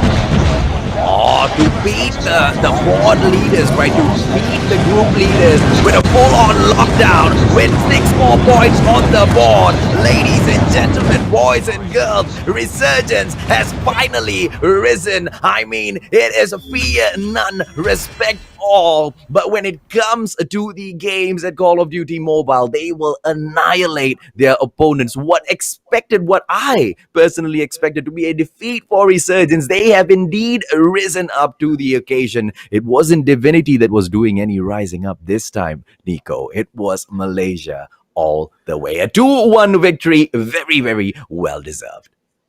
I would not say that it was necessarily a huge upset, but still, nobody was expecting, Resurgence to do this well, and they are looking very, very hot right now. In only the second day of our group stages, they already seem warmed up, and they're ready to go for the playoff stages, for the semis and the quarters and all that moving forward, the top 6, top 4, top 2. It seems like they're already kind of a shoo-in for that, and Divinity Uprising, they've just lost their first 2 maps of the entire group stage to Resurgence. Somehow, it does seem like the Malaysians do have the Singaporeans' number this time, AJ. Well, hopefully, right? Because it was such an upset for me personally as a Malaysian to see Resurgence get their butt whooped at the MSP, championship, right? I mean, because they do deserve the top spot, but at the end of the day, Divinity was just the better squad at that point, and so much has changed because for Resurgence to be able to take a 2-1 victory over Divinity Uprising, let me tell you this, the Singaporeans, they are not going to be happy with that at all. Now, the highlights, Nico, ladies and gentlemen, boys and girls, it is ready. So let's jump in there once again to see exactly how the final series of the day played out. Folks and friends, this is how we had our third map series end and start as well. Divinity Uprising, they did start off the game, well, pretty good. They were super in control, actually, when it came to hardpoint here in Crash.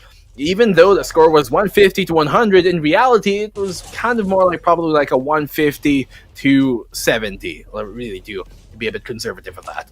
I mean, they gave away a lot of points to Resurgence strategically, and that is, at the end of it, it looks a lot more close than it really was. Divinity Uprising were firmly in control when it came to map number 1 here on hardpoint on Crash.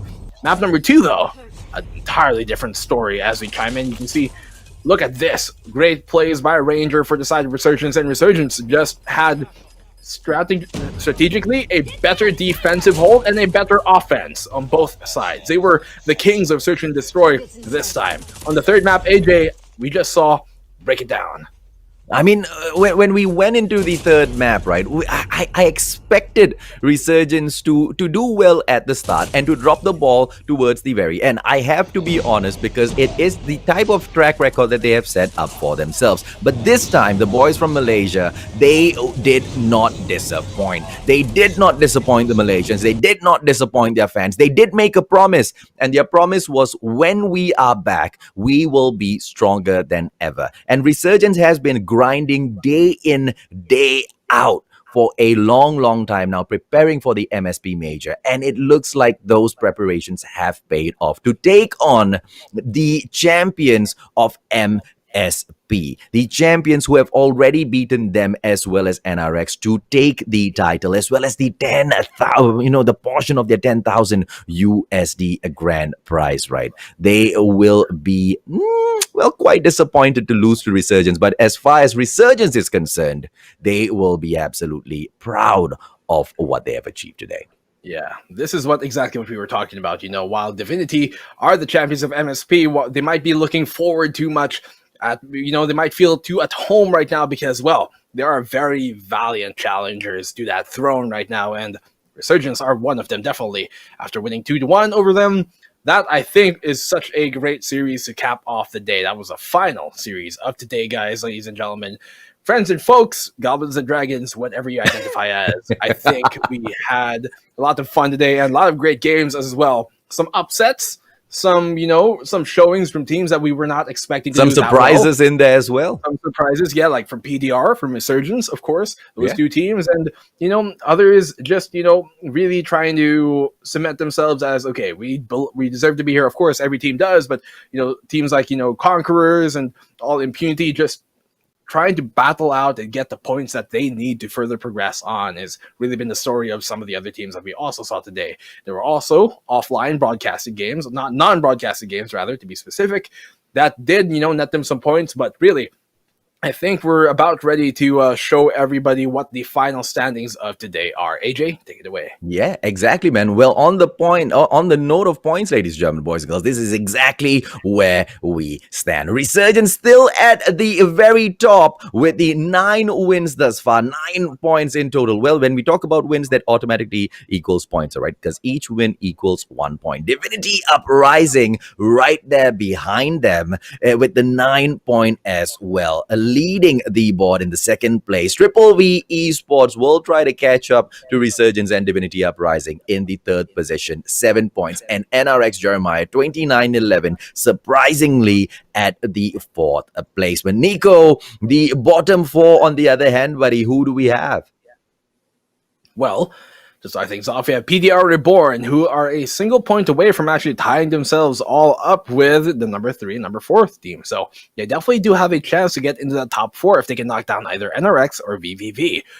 VVV Conquerors, though, are a bit of a ways there. They need 2 more points. 7th is KLASIKO Rampage, and 8th at the bottom, with only a single map to their name, is Impunity. Unfortunately for them, they are kind of a long shot right now to make it up to the top 4, but for the side of what we saw there, VVV Esports, they've actually tied up NRX right now, who were the favorites to really win this aside from Divinity. And so this is a really good showing from VVV Esports, especially considering they were able to take 2 maps away from NRX also. So if they ever go up against each other when it comes to the top 4, I think VVV might just have something to say about that match. Oh, of course. I mean, no doubt about that at all, right? With 5 more days left in here for our group stages, there's so many changes that everybody will see on the board. Now, Impunity still has so many other series for them to kind of, come back in here and not impress us, but kind of save themselves in here from relegation because they're so close to getting kicked out so early at the series, right? Now, the next match, ladies and gentlemen, boys and girls, is not going to continue tomorrow. It will continue on Friday. Let me just double check our calendar here, right? On the 20th of November, Friday, we will continue with day number 3. So you guys can rest. All of the players, they can go ahead and rest. Well, Nico and I, we can rest as well, right? And when we come back, we will be back with more crazy action. Of course, guys. Well, that is going to be it for today. We had some great games today, some upsets, some very valiant showings and players, some definite worthy highlights, as we saw, like from Ken, for example, with those clutches. Yeah. But that's going to be it for today, guys. Do have your dinner. Thank you so much. Good evening to you all. With me, my good man and good sir, the one and only, the mustachio, AJ. Follow him there. He's obviously, so I'm so honored to be casting with such a fabulous man. Likewise, brother. Fabulous man. Likewise. Yep. And this weekend, I think, has been pretty great for a opening start for our MSP major for Call of Duty Mobile here. And guys, Group stages are not going to be done. They're going to continue next weekend, Friday, once again. I am Black and Blue with me, my man AJ. We're going to see you next time. Peace out. Take care. Good night. Goodbye, everyone. I feel again, we're bringing this back to life.